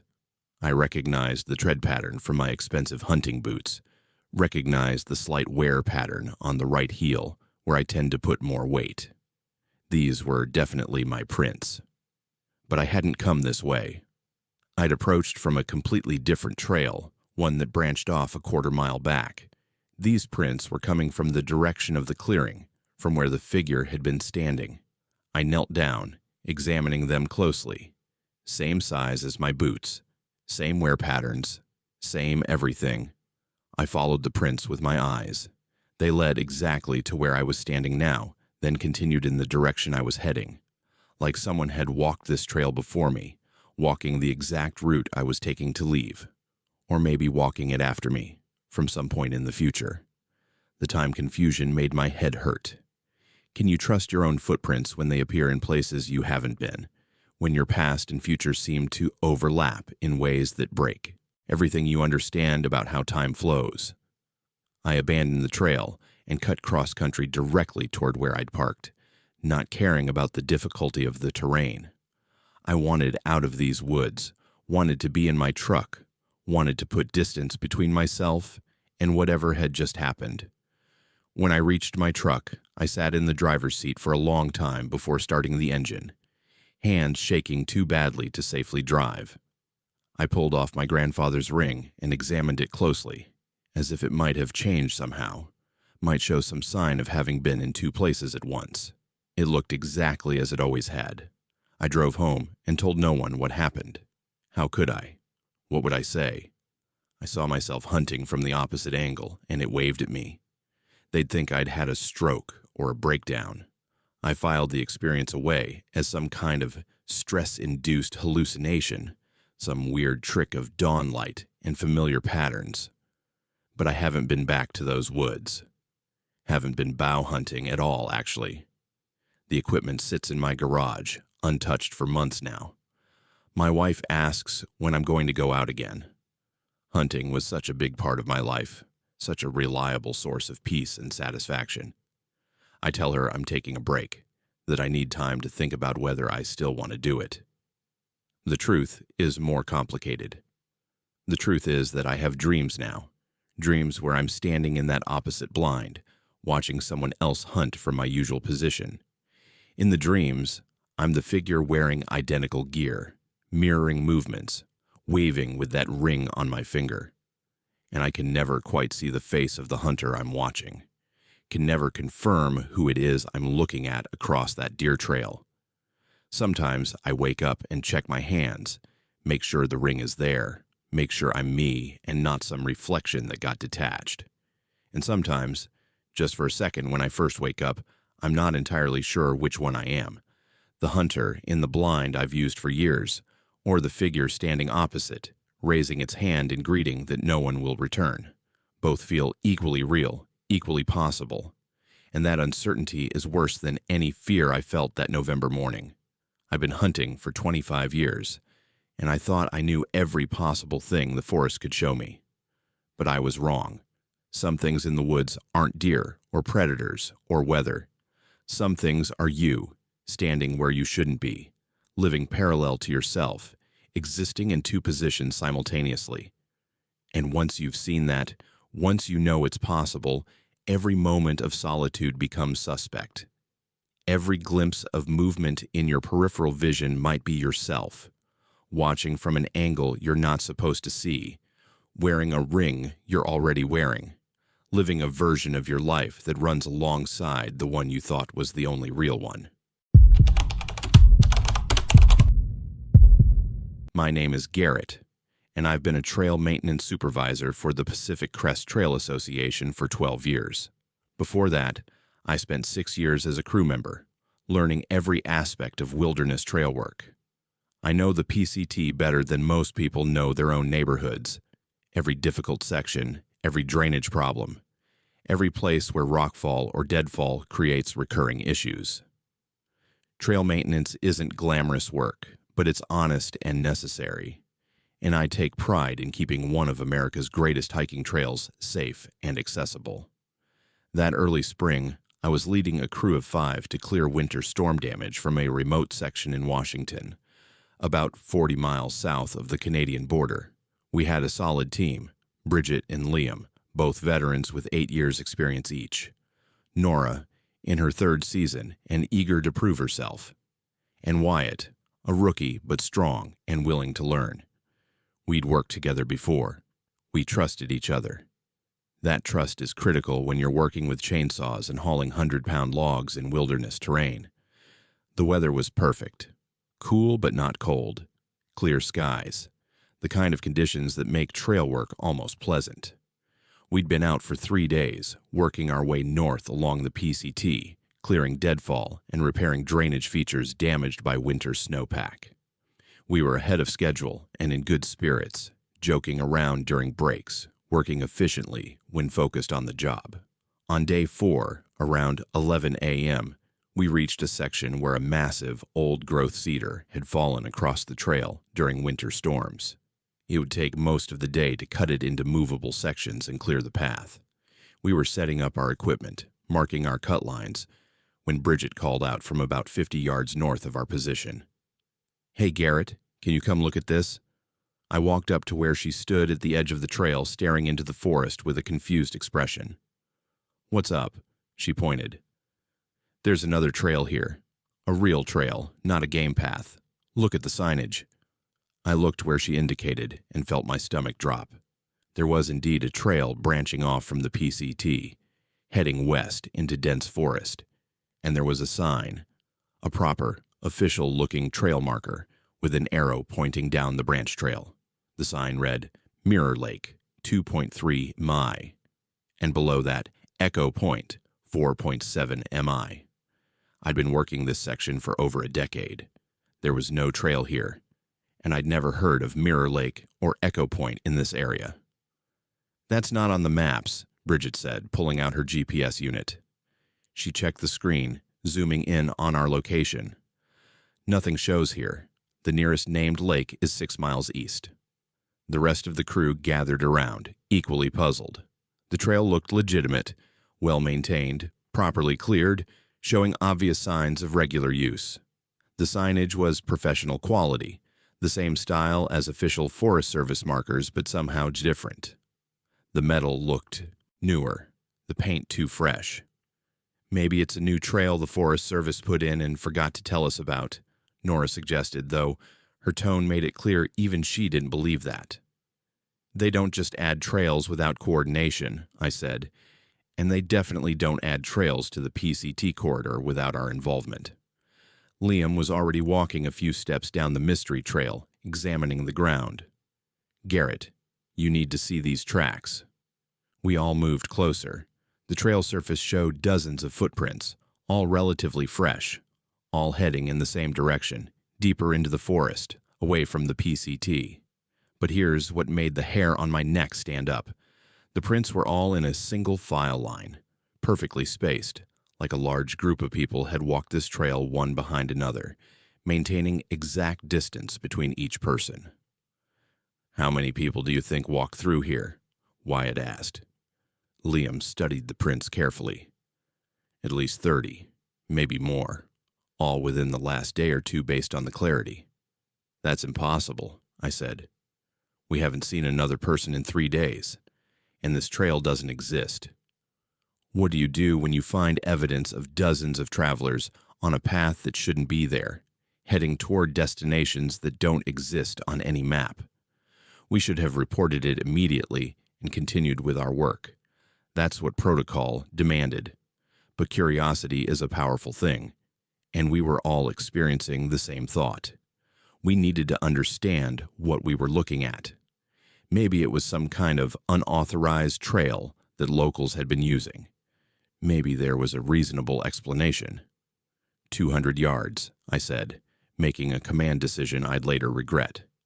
We walk 200 yards down this trail, see if we can figure out what's going on, then we come back and report it properly.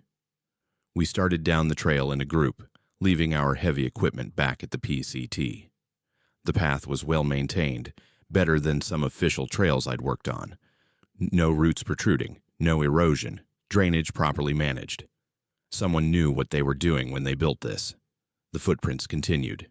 That same single-file pattern, all heading in one direction. We walked for maybe 5 minutes, covering roughly 150 yards when we found the campsite. It was set up in a small clearing just off the trail.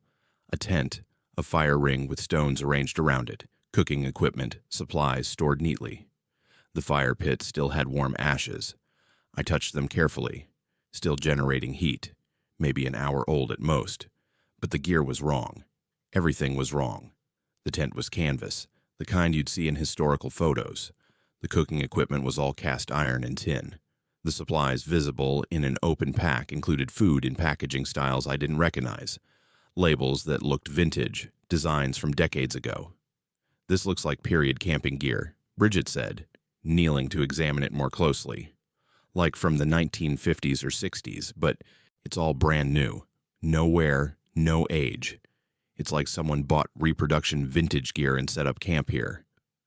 Nora picked up a can of beans from the supply pile. "Look at the expiration date." She showed us. The can had no modern UPC code, just old-style labeling, and the date printed on it read June 1962. "That's got to be fake," Liam said. "Some kind of reproduction or," Wyatt screamed. We all spun around.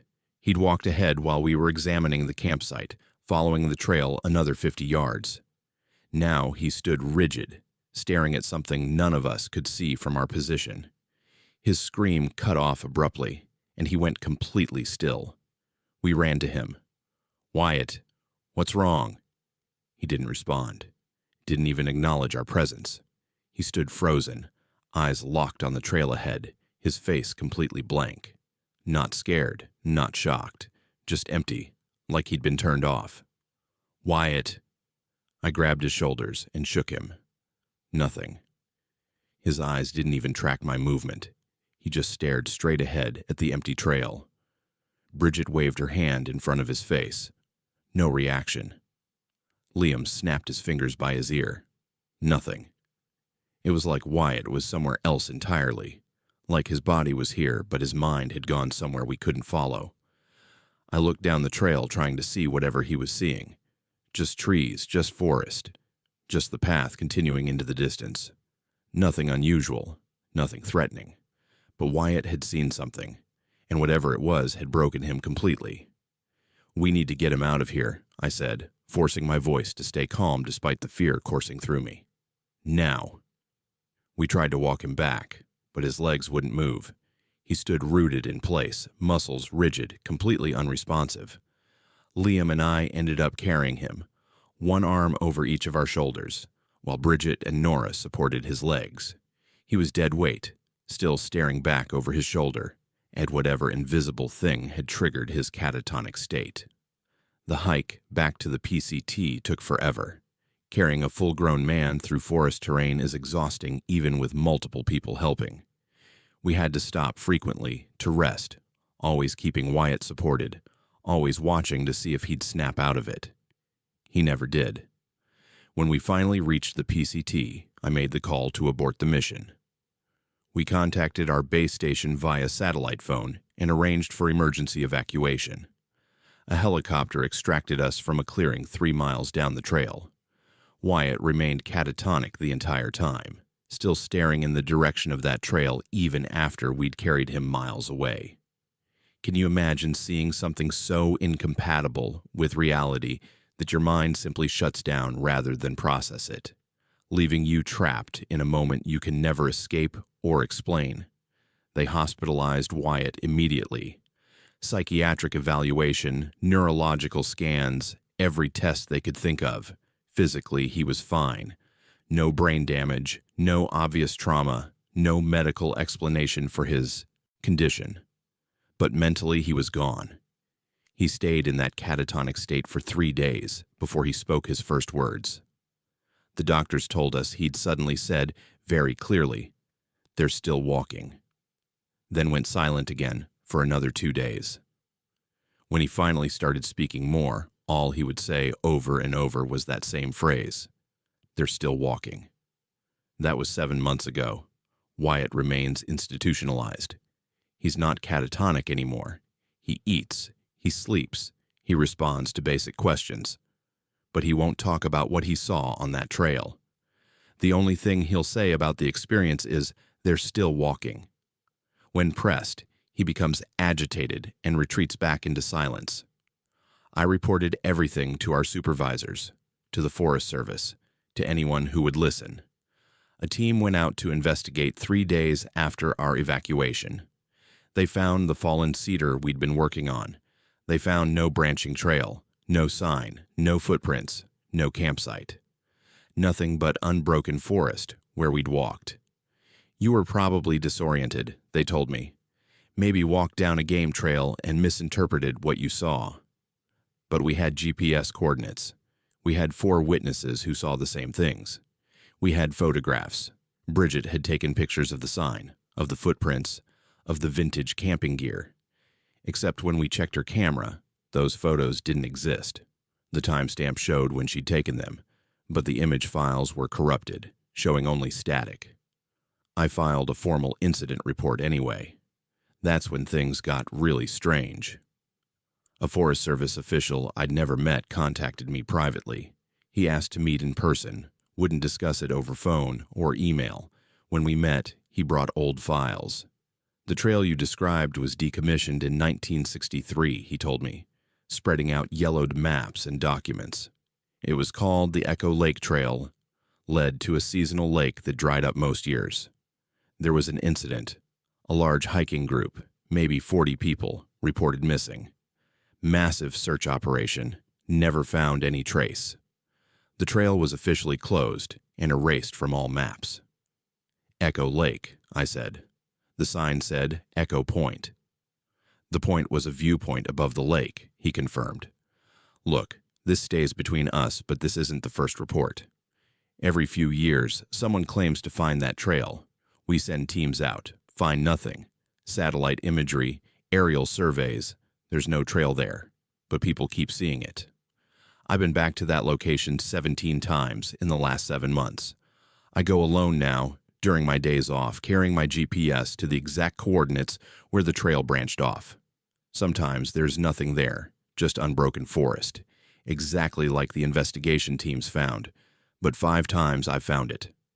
The trail is there, the sign is there, the footprints are there, always fresh, always heading in that single-file line toward destinations that officially don't exist. I've never gone more than 100 yards down that trail. I remember what happened to Wyatt. But I've gotten close enough to see that the camping gear is still there, still arranged as if someone just stepped away. The ashes are always warm, and once, standing very still and listening carefully, I heard what might have been voices far in the distance, many voices, all moving together in the same direction. The other crew members won't talk about it. Bridget transferred to a different section of trail. Liam quit wilderness work entirely. Nora still works for the PCT Association, but not in Washington. We made an unspoken agreement never to discuss what happened, but I can't let it go. I check those coordinates monthly, documenting each visit, trail present or trail absent. I've started to see a pattern. The trail appears most often in early spring, around the same time we found it. And the footprints, when they're visible, always show more people than the previous visit. Like the group is growing.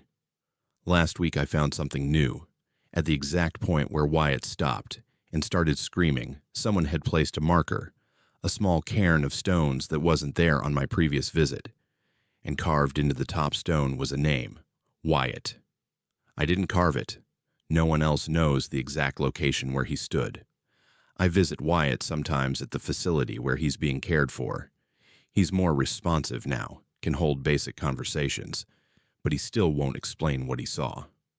Last time I visited, though, he grabbed my hand as I was leaving and whispered something I wasn't supposed to hear. "They're still walking," he said, his usual refrain. But then he added, in a voice so quiet I almost missed it, "And they're waiting for the group to be complete." I don't know what that means. I don't want to know, but I keep going back to those coordinates, keep documenting when the trail appears. Because someone needs to know this is happening. Someone needs to understand that there are paths in our wilderness that lead to places we haven't mapped, places that perhaps shouldn't be found. And somewhere along one of those impossible trails, 40 people have been walking in single file since 1963, heading toward a destination they'll never reach, waiting for something or someone to complete their group. The Pacific Crest Trail is 2,753 miles long, one of the most documented hiking trails in the world. But sometimes, in the spaces between the maps, other trails exist, and sometimes, if you're unlucky, you find them. My name is Isla, and I've been a fisheries biologist for 4 years, specializing in Pacific salmon population dynamics. My master's thesis focused on spawning behavior in threatened Chinook populations, and I've spent countless hours in rivers and streams throughout the Pacific Northwest, documenting fish migrations. The work requires patience and attention to detail, but I love it, being alone with the water and the wildlife, contributing to conservation efforts that might save these incredible species from extinction. The observation station on the remote North Cascades River was one of my favorite assignments. It's a small cabin situated on the riverbank, equipped with basic monitoring equipment, and designed for solo shifts during the autumn salmon runs. Researchers rotate through, spending 24 to 48 hours documenting fish counts, behavior patterns, and environmental conditions. I'd done this shift a dozen times before without incident. I arrived at the station on a clear October afternoon, the autumn light already taking on that golden quality that makes everything look painted. The river was running high from recent rains, the water clear and cold, perfect conditions for the salmon run. I could see them from the cabin windows, silvery bodies moving upstream against the current, driven by ancient instinct to return to their spawning grounds. I spent the afternoon setting up my equipment, testing the underwater cameras, preparing my data sheets. Everything was routine, familiar, comforting. As evening approached, I made dinner and settled in for the night shift. This was when the best data came. Salmon often moved more actively at dusk and dawn, and I needed to document their numbers and behavior during these peak periods. The sun was just touching the horizon when I noticed something odd. I was standing on the observation platform that extends over the river, counting fish as they passed beneath me. Standard protocol, tally marks for each species, notes on size and condition, timestamps for activity levels. But the salmon weren't moving right. They were swimming downstream. Not just a few confused individuals, all of them. Every fish I could see was heading in the wrong direction, away from the spawning grounds they should have been desperately seeking.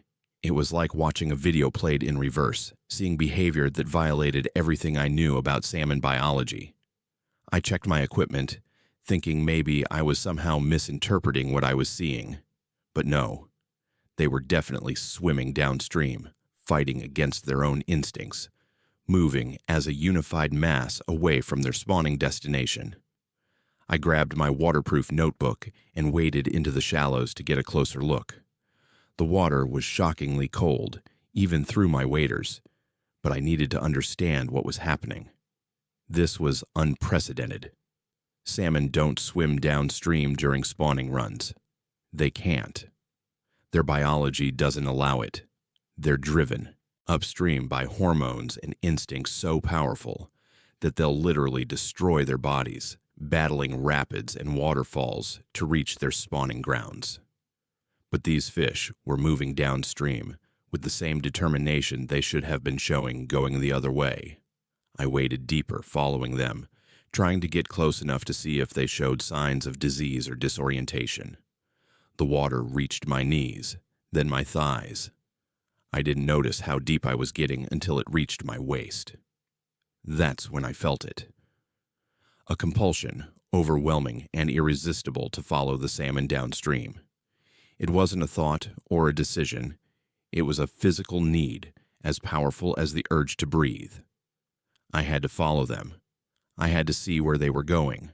What happens when your body moves without your permission, when instinct takes control and drags you toward something your conscious mind can't comprehend? I waded deeper.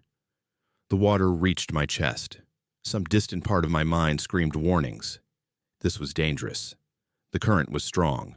I was alone. No one knew exactly where I was in the river. But that voice was tiny, insignificant compared to the overwhelming need to follow the downstream migration.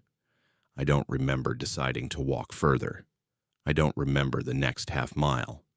One moment I was chest deep in the river, watching salmon flow past me in their impossible downstream journey. The next moment I was standing thigh deep in freezing water, shaking violently, my teeth chattering so hard I thought they might crack. I was downstream, far downstream. I could see a bend in the river I recognized. This was at least half a mile from the observation station. How had I gotten here? I had no memory of walking, no memory of moving at all.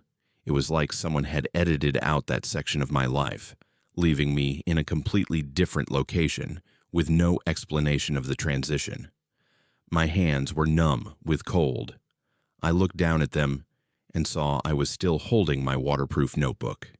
It was open, the pages covered in tally marks and notes. My handwriting, but not quite. The letters were formed correctly, but the spacing was wrong, the pressure different, like someone had been carefully imitating my writing style. I flipped back through the pages with shaking hands. 2 hours of entries, detailed counts, behavioral notes, timestamps running from 6:15 p.m. to 8:23 p.m. It was now 8:30 p.m. according to my watch. I'd been making entries for the past 2 hours, documenting my observations, but I had no memory of writing any of it, and the species I'd recorded made no sense. Sockeye salmon, not native to this river system. Coho salmon, wrong time of year. Atlantic salmon, wrong ocean entirely, separated by a continent. And species I didn't even recognize, scientific names I'd never heard of, descriptions of fish that shouldn't exist. Oncorhynchus impossibilis, silver blue coloration, backward-facing scales, eyes on ventral surface. I stumbled toward the shore, my legs barely functioning from the cold. That's when I saw my boots. They were placed neatly on a large flat rock about 20 feet from where I stood. Side by side, carefully arranged, laces tucked inside. My boots. The ones I'd been wearing. I looked down at my feet.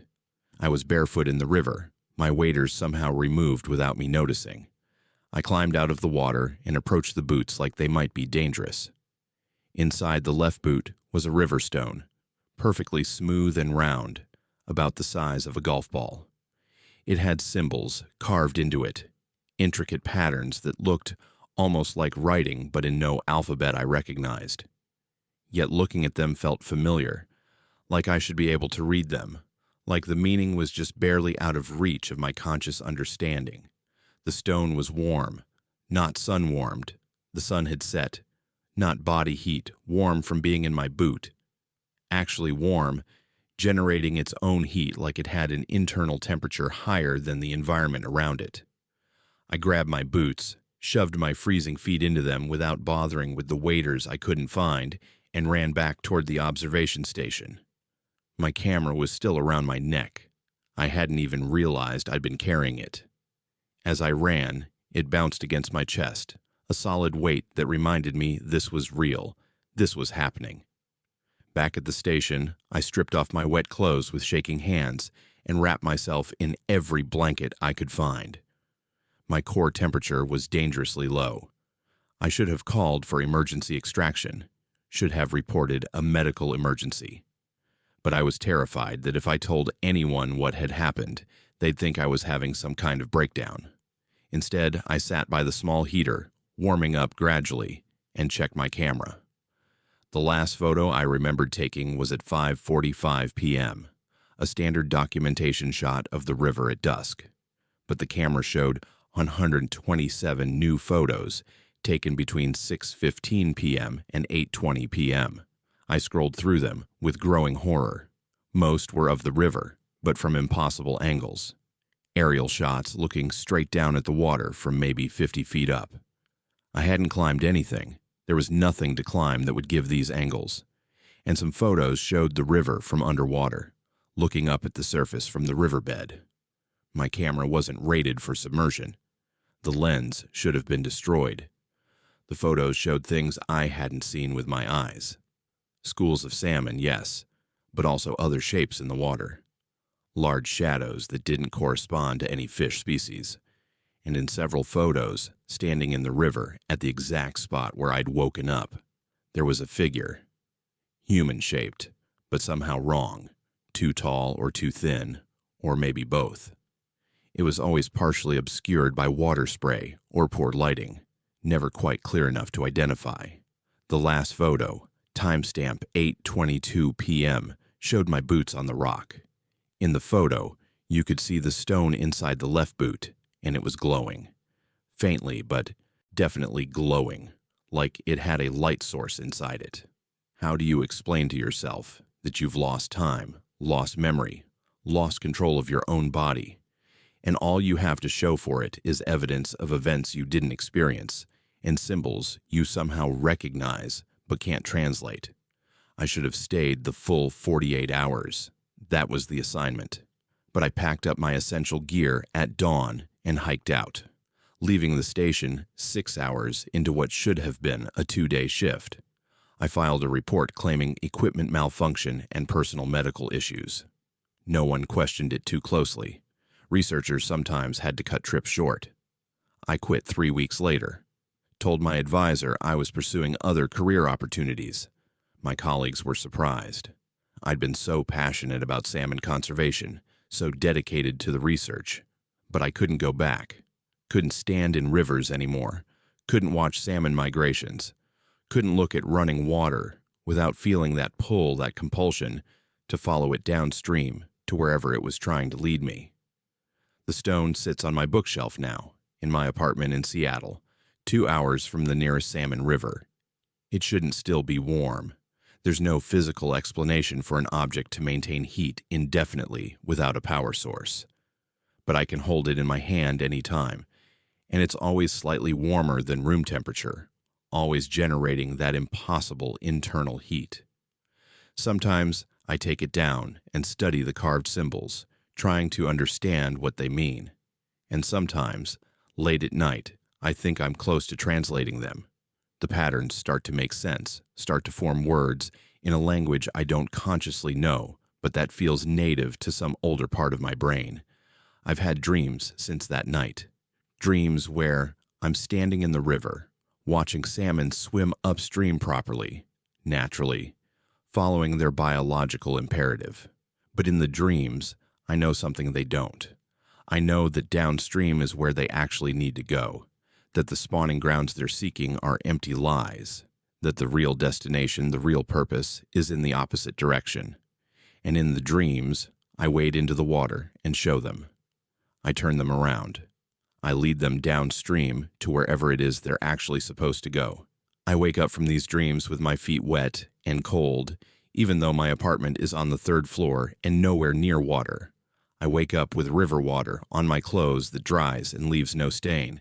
And once I woke up with a new stone on my nightstand, smaller than the first one but carved with different symbols that I'm even closer to understanding.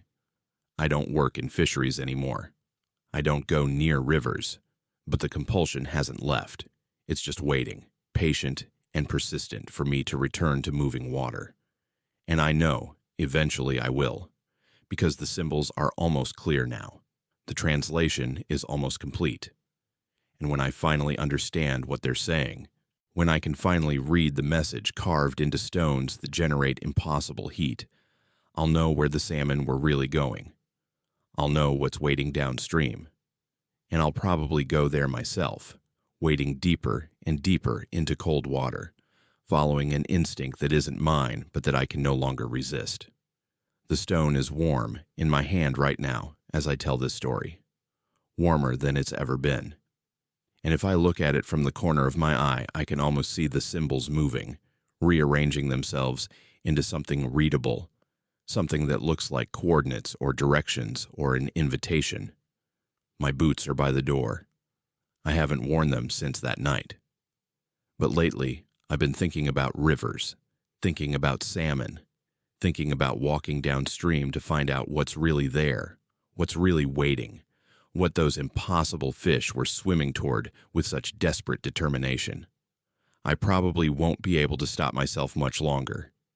The compulsion is too strong, and it grows stronger every day that I keep the stone. But I can't get rid of it either. I've tried.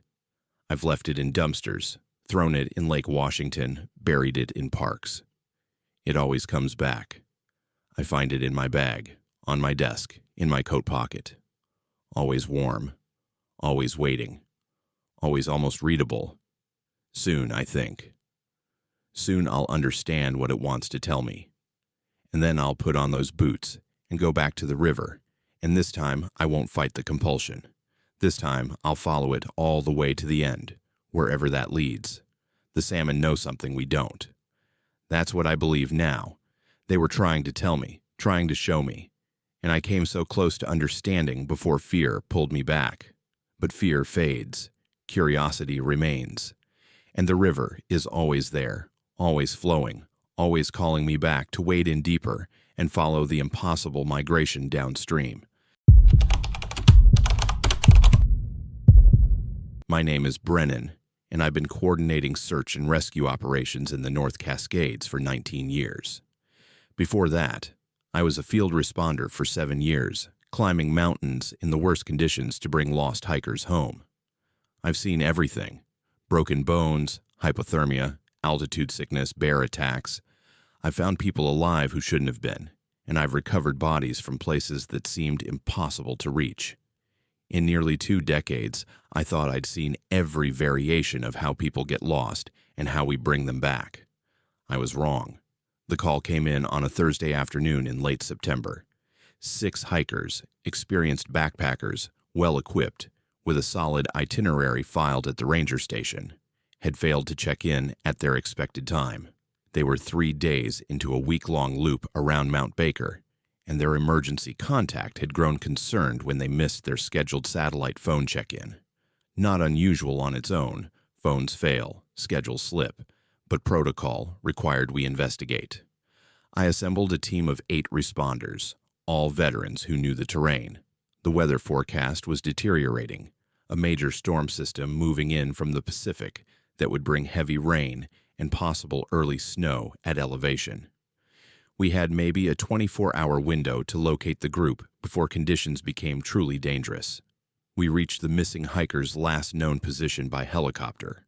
establishing base camp at a relatively flat area about 2 miles from where their itinerary said they should have camped the previous night. The weather was already turning, clouds rolling in, temperature dropping, wind picking up. We split into 3 teams of 3 and began searching the most likely routes they would have taken. My team found their campsite within 2 hours, and immediately, everything felt wrong. The camp was set up properly, 3 tents, evenly spaced, guy lines secure. A bear hang with their food, properly stored. Cooking equipment arranged near a fire ring. But the people were gone. All 6 of them vanished, leaving everything behind. "Base, this is Team 1, I radioed. "We've found the campsite. It's abandoned but appears intact. No signs of struggle or animal interference." The fire ring still had warm coals. I touched them carefully, still generating heat, maybe an hour old.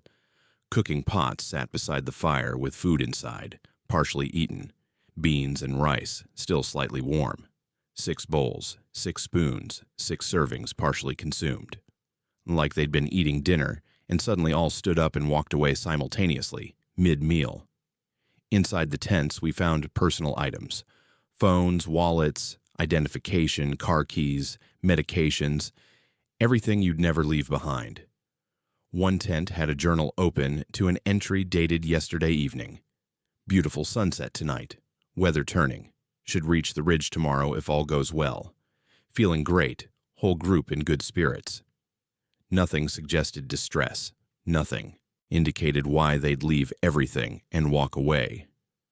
"This doesn't make sense," muttered Kendra, one of my most experienced team members. She was examining the ground around the campsite. "Come look at these tracks." The soft earth showed fresh boot prints leading away from the camp. 6 distinct sets of tracks, each heading in a different direction. Not scattered randomly, they were evenly spaced around the camp's perimeter, like 6 points on a compass rose. Each hiker had walked away alone, into the wilderness in a different direction. "They split up," I said, stating the obvious. "But why? Why would an experienced group split up and walk away from their camp, leaving everything behind?" We called in the other teams and divided to follow the tracks. Each set led clearly into the forest, showing no hesitation, no wandering, just straight-line movement away from camp, as if each person knew exactly where they were going. How do you explain 6 people abandoning safety simultaneously, each walking alone into wilderness with such purpose that their tracks show no deviation, no doubt, no survival instinct? My team followed the tracks heading northwest. The trail was clear, easy to follow, a single person walking steadily, not running, not stumbling. After exactly 0.8 miles, measured by GPS, the tracks led into a small clearing, and stopped. Just ended. No indication where the hiker had gone from there. No tracks leaving the clearing, no signs of climbing or jumping, no disturbance of the surrounding vegetation. Just tracks leading in, then nothing. In the center of the clearing was a pile of stones, maybe 2 feet high, arranged in a careful cairn. And arranged around the cairn, as if someone were sitting cross-legged facing the stones, was a jacket. Empty, laid out flat, arms positioned naturally, but no person wearing it. I recognized the jacket from photos the emergency contact had provided. It belonged to one of the missing hikers, a woman named Harper. "Base, Team 1. We found something extremely unusual. Need all teams to report their findings immediately." Over the next 30 minutes, all 3 teams radioed in. Same discovery. Each trail ended in a clearing exactly 0.8 miles from the campsite. Each clearing had an identical stone cairn. Each clearing had one of the missing hikers' jackets arranged in a seated position around the stones. No other traces. No footprints leaving the clearings. Nothing. 6 hikers. 6 clearings. 6 jackets. 6 stone piles. All identical in layout. All exactly the same distance from the abandoned camp. We regrouped at the campsite as darkness fell, setting up lights and trying to make sense of what we'd found. That's when we heard them. Voices calling for help, distant but clear. Multiple voices coming from different directions, all calling simultaneously. "Help! We're lost. Can anyone hear us?" The voices were distorted, wrong somehow, like they were being played at slightly the wrong speed, or coming through bad radio reception. I grabbed my radio. "This is Brennan to any missing hikers. We hear you calling. Can you see our lights? Move toward the lights if you can." The calling continued, but not in response to my broadcast. The same phrases repeated over and over from 6 different directions. And the voices didn't quite sound human anymore. Too flat, too mechanical, like recordings rather than real-time speech. Then our radios went haywire. Voices cutting in that weren't from our team, weren't from our frequency. Fragments of conversation in voices we didn't recognize, discussing things that made no sense. The clearing protocol is complete. 6 participants confirmed. Arrangement satisfactory. Proceed to... The transmissions were garbled, breaking up, but clearly not natural radio interference. These were voices having conversations about our situation, about the clearings, about the missing hikers. Kendra tried to respond. "Identify yourself. What frequency are you transmitting on?" No response. The strange transmissions continued, ignoring our attempts at communication, discussing our search operation like we weren't there, like they were observers, commenting on an experiment. We searched through the night, storm conditions worsening. The distorted calling for help continued until about 3 a.m., then stopped abruptly, all 6 voices cutting off mid-word. The strange radio transmissions ended at the same moment. Everything went silent, except the wind and rain. At dawn, exhausted and soaked, we prepared to expand the search radius. That's when we saw her. One of the missing hikers, walking calmly down the trail toward our base camp. She was wet, obviously dehydrated, her lips cracked, and her eyes slightly unfocused, but she was walking steadily, purposefully, like she knew exactly where she was going. We rushed to her with emergency supplies. "Are you okay? Where are the others? What happened?" She drank water greedily, but seemed confused by our questions. "We followed the suggestion," she said, her voice flat and oddly emotionless. We waited as instructed. "What suggestion? Who instructed you? Where are your friends?" She just looked at me with those unfocused eyes.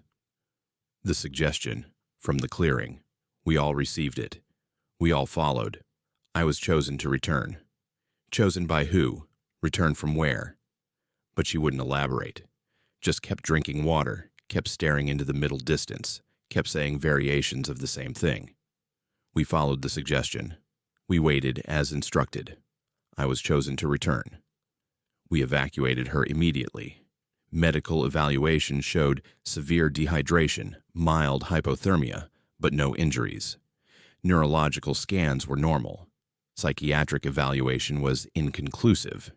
She wasn't psychotic or delusional in the clinical sense, just absolutely convinced she'd done what she was supposed to do, what had been asked of her, though she couldn't or wouldn't explain who had asked or what the purpose was.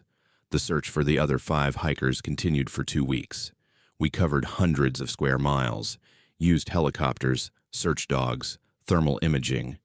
We found nothing. No traces beyond those 6 clearings with their stone cairns and abandoned jackets. The missing hikers seemed to have simply ceased to exist beyond those points exactly 0.8 miles from their campsite. The one survivor we'd found, her name was Paige, eventually resumed a relatively normal life, but she never elaborated on what happened. In interviews, she'd only repeat those same phrases. We followed the suggestion. We waited as instructed. When pressed for details, she'd become agitated and shut down completely. Eventually, the investigators stopped asking. That was 8 months ago. The case remains open but inactive. 5 people declared missing, presumed dead, though no bodies were ever recovered. The official report cites unknown circumstances, possibly related to disorientation and exposure during severe weather. No mention of the identical clearings, the stone cairns, the arranged jackets. No mention of the voices calling for help or the strange radio transmissions. Those details exist in my reports but not in the public record. When someone returns from an experience but refuses to explain it, when they insist they did what was required but can't say by whom or why, do you accept their silence or keep demanding answers they clearly can't give? A month after the incident, I received a letter at my office. No return address, postmarked from Seattle. Inside was a single piece of paper with GPS coordinates written in neat handwriting. Nothing else. No explanation, no signature. I checked the coordinates. They pointed to a location in the Olympic National Forest, about 100 miles from Mount Baker. On my next day off, I drove there. It took me 3 hours to hike to the exact coordinates. When I arrived, I found a clearing. In the center was a stone cairn, identical to the ones we'd found around Mount Baker. Arranged around it was a jacket, laid out as if someone were sitting cross-legged facing the stones. I receive a new letter every month, always the same format, just coordinates, nothing else. Always a different location somewhere in the Pacific Northwest. I've visited 12 of them so far. Every single one has the same setup: clearing, cairn, jacket. Sometimes the jackets are old and weathered, suggesting they've been there for years. Sometimes they're fresh, like someone just placed them there days ago. I've started documenting them, mapping them, looking for patterns. The clearings form a rough spiral pattern across Washington and Oregon, each one exactly positioned relative to the others. I've measured the distances. They maintain consistent spacing, like points on some enormous geometric figure laid across the landscape. Last week, I received a letter with coordinates that pointed to Mount Baker again, to a location 0.8 miles from where we'd found the abandoned campsite, to one of the original 6 clearings. I hiked there yesterday. The cairn was still there. The jacket was still there. But now there was something else. A new jacket, fresh and clean, arranged next to the original one. 2 jackets around the same cairn, both positioned as if people were sitting, waiting, facing those stones. The new jacket looked familiar. When I checked the label, my blood ran cold. It was mine, my exact brand, my exact size, with the small tear on the left sleeve that I'd gotten 2 months ago on a different rescue. But my jacket is at home, hanging in my closet. I checked when I got back. It's still there. So now there are 2 of my jackets, one I own and wear, one sitting in a clearing in the wilderness, arranged around stones, waiting like all the others. And I know what that means, even though I don't want to accept it. Eventually, I'm going to receive coordinates that point to a location 0.8 miles from wherever I am. I'm going to walk to that location, and I'm going to follow the suggestion, wait as instructed, and understand what Paige understood, what those 5 missing hikers understood, what dozens or hundreds of people before them apparently understood. The letters keep coming. The clearings keep waiting. And somewhere in the Pacific Northwest wilderness, stone cairns mark places where people stopped being people and became something else, or went somewhere else, or fulfilled some purpose we were never supposed to understand. I coordinate search and rescue operations. I save lives, but I'm starting to think some people don't want to be rescued. Some people receive suggestions that are more compelling than survival instinct, more important than returning to their ordinary lives. Paige was chosen to return. That's what she said. Which means the others were chosen for something else. And judging by the jacket with my name on it, sitting in that clearing, waiting with infinite patience, my choice has already been made. I just haven't followed the suggestion yet. But I will. Eventually we all do. My name is Colton, and I've been a professional mushroom forager for 8 years. It's a niche profession, one that requires deep knowledge of mycology, intimate familiarity with forest ecosystems, and the patience to spend hours walking through wilderness, searching for fungi that most people would walk right past. I supply restaurants throughout Seattle and Portland with premium wild mushrooms, chanterelles, morels, porcini, matsutake. The work is solitary, which suits me fine. I've always preferred the company of trees to people.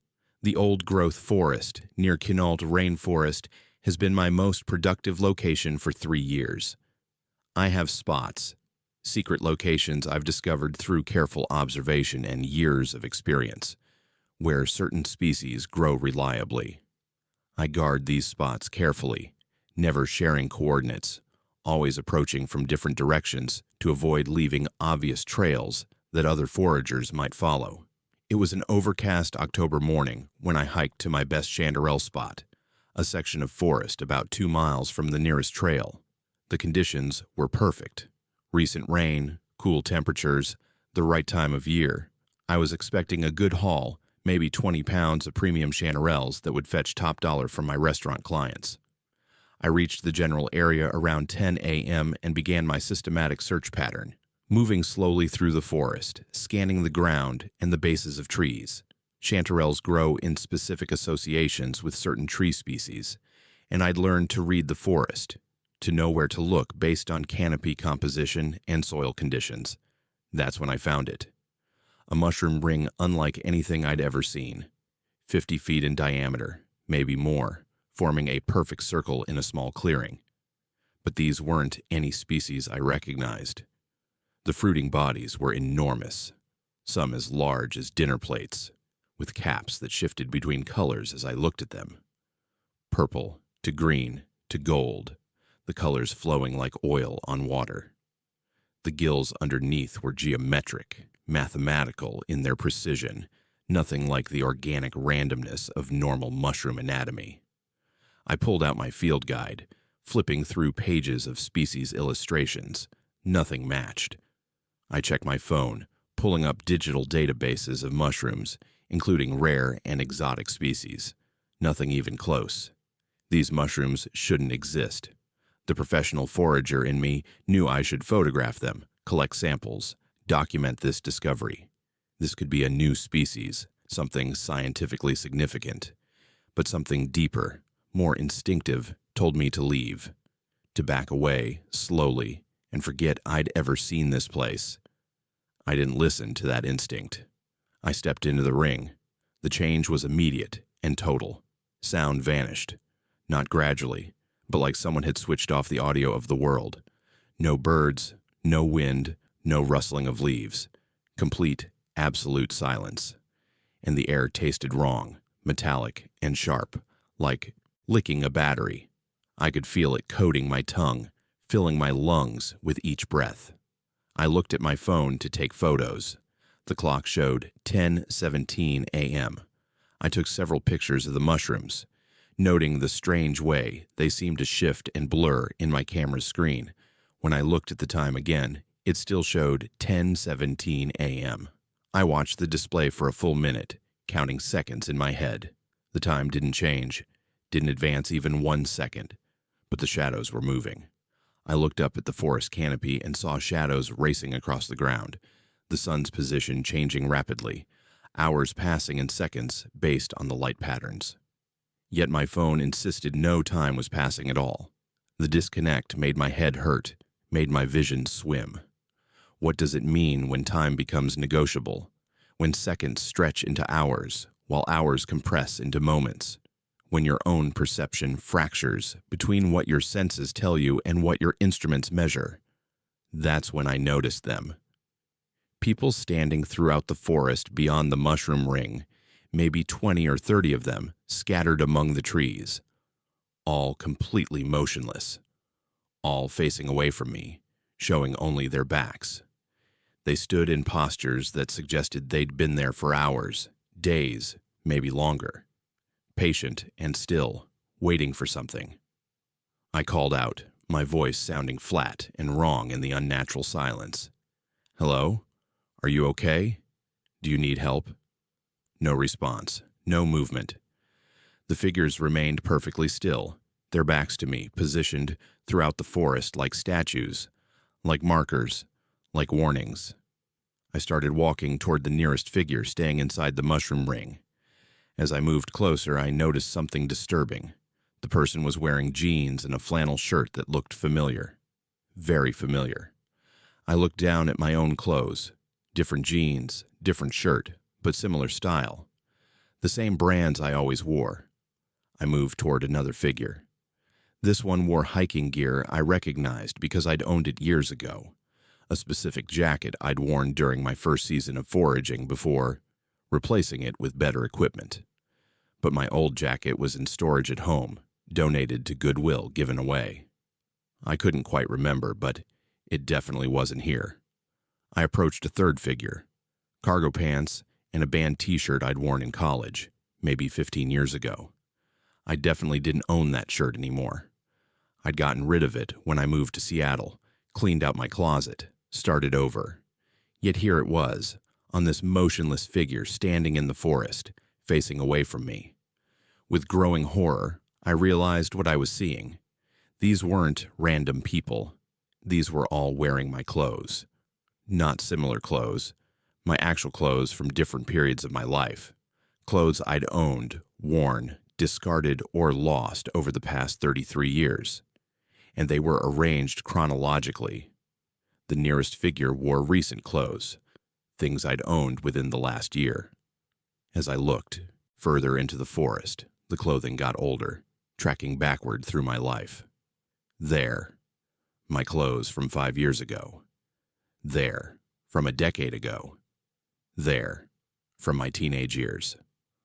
All the way back to childhood clothing on smaller figures in the distance. They were all me. Different versions, different ages, different periods of my life, standing motionless in the forest, all facing away from the mushroom ring, all waiting.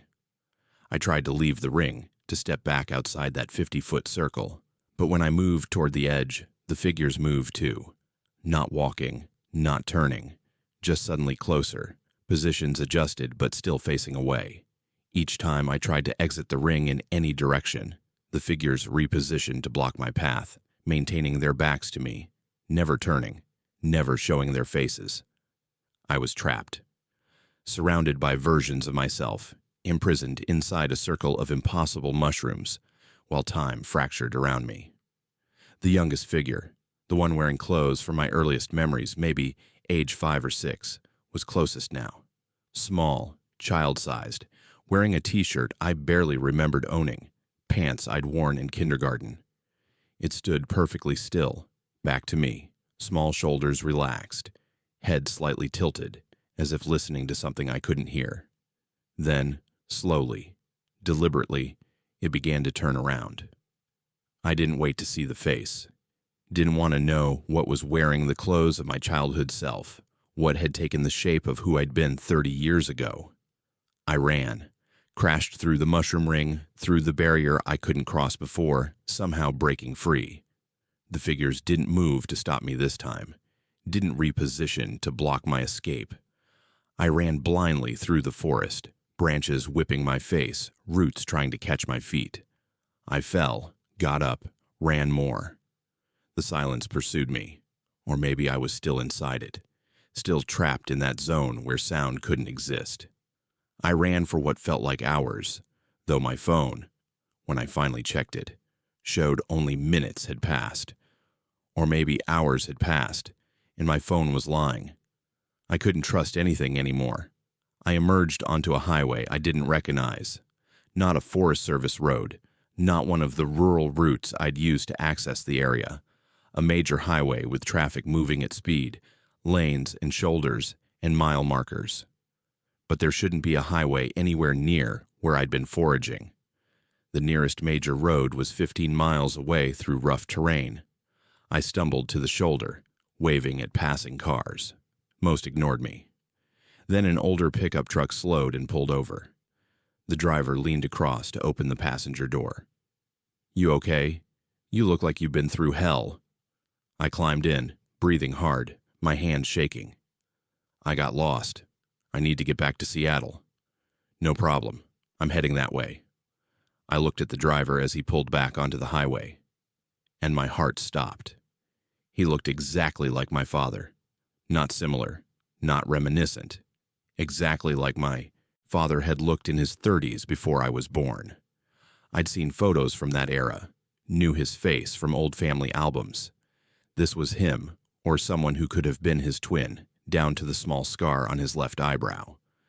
But my father had died 6 years ago, and even if he were somehow alive, he'd be in his 60s, not this young, not this vigorous. "You sure you're okay?" the driver asked in a voice that sounded like echoes of childhood memories, like recordings of my father talking from when I was very young. "Yeah," I managed. "Just got disoriented in the forest." We drove in silence. I didn't ask his name. Didn't want confirmation or denial of who he looked like. When we reached the outskirts of Seattle, he dropped me off at a bus stop without asking for my address, like he knew I wouldn't want him to know where I lived. "Be careful out there," he said as I got out. "Some places in the forest aren't meant for us." I watched him drive away, the truck disappearing into traffic, and I never saw it again.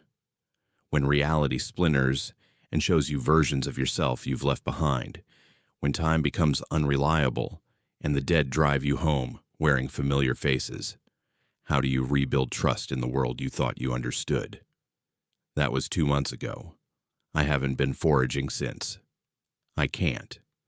The thought of walking into forest, of being alone among trees, of searching for mushrooms that might form impossible rings. It paralyzes me with fear I can't articulate. But something's been happening with my maps. The detailed foraging maps I've kept for 8 years, marking productive spots, noting species locations, tracking seasonal patterns. New marks have appeared, coordinates I don't remember adding, locations I've never visited, all marked in my handwriting but not from my memory. I plotted them on a larger map last week. The new locations form a circle, a perfect circle, maybe 50 miles in diameter, with Seattle at the exact center. And the spacing between points suggests there should be more marks, more locations I haven't discovered yet, positions that would complete some larger pattern. I'm afraid of those coordinates, afraid to visit them, afraid to see what's waiting at each marked location. But I'm also drawn to them, compelled by the same curiosity that made me step into the mushroom ring, that's driven my entire career as a forager. The need to find, to discover, to understand. Last night, I found myself planning a route, calculating drive times to each marked location, estimating how long it would take to visit them all. I caught myself doing it and stopped, horrified. But the planning felt right, felt necessary, felt like something I was supposed to do. The maps are still on my wall. The coordinates are still there, waiting. And I know, eventually, I'll visit them. I'll complete the circle, fill in the remaining points, understand what pattern I'm part of, what larger structure those impossible mushrooms were showing me.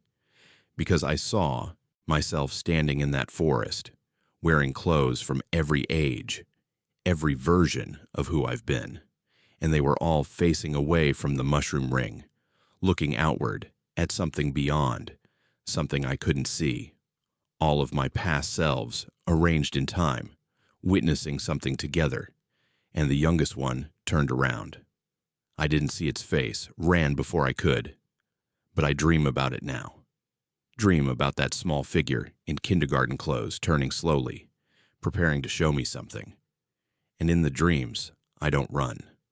In the dreams, I stay and look, and I see my own face from 30 years ago, but it's not quite right anymore, changed by whatever it's been witnessing all this time in that forest, standing motionless among impossible mushrooms, waiting for me to complete the circle and join the vigil.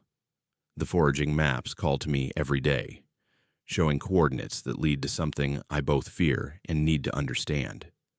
And someday soon, I'll follow them. I'll visit each location, complete the pattern, and discover what's been waiting at the center of that 50-mile circle around my city. What all those versions of myself have been facing, what they've been watching, what they've been waiting so patiently for me to finally see. If these Pacific Northwest horror stories left you unsettled, that was the point. Real experiences, real fear, real mysteries that defy explanation. Subscribe to Unspoken Fears for more true stories from people who encountered things in the wilderness that shouldn't exist. Hit that notification bell and let me know in the comments where you are and what time it is right now. These stories are waiting for you in the darkness.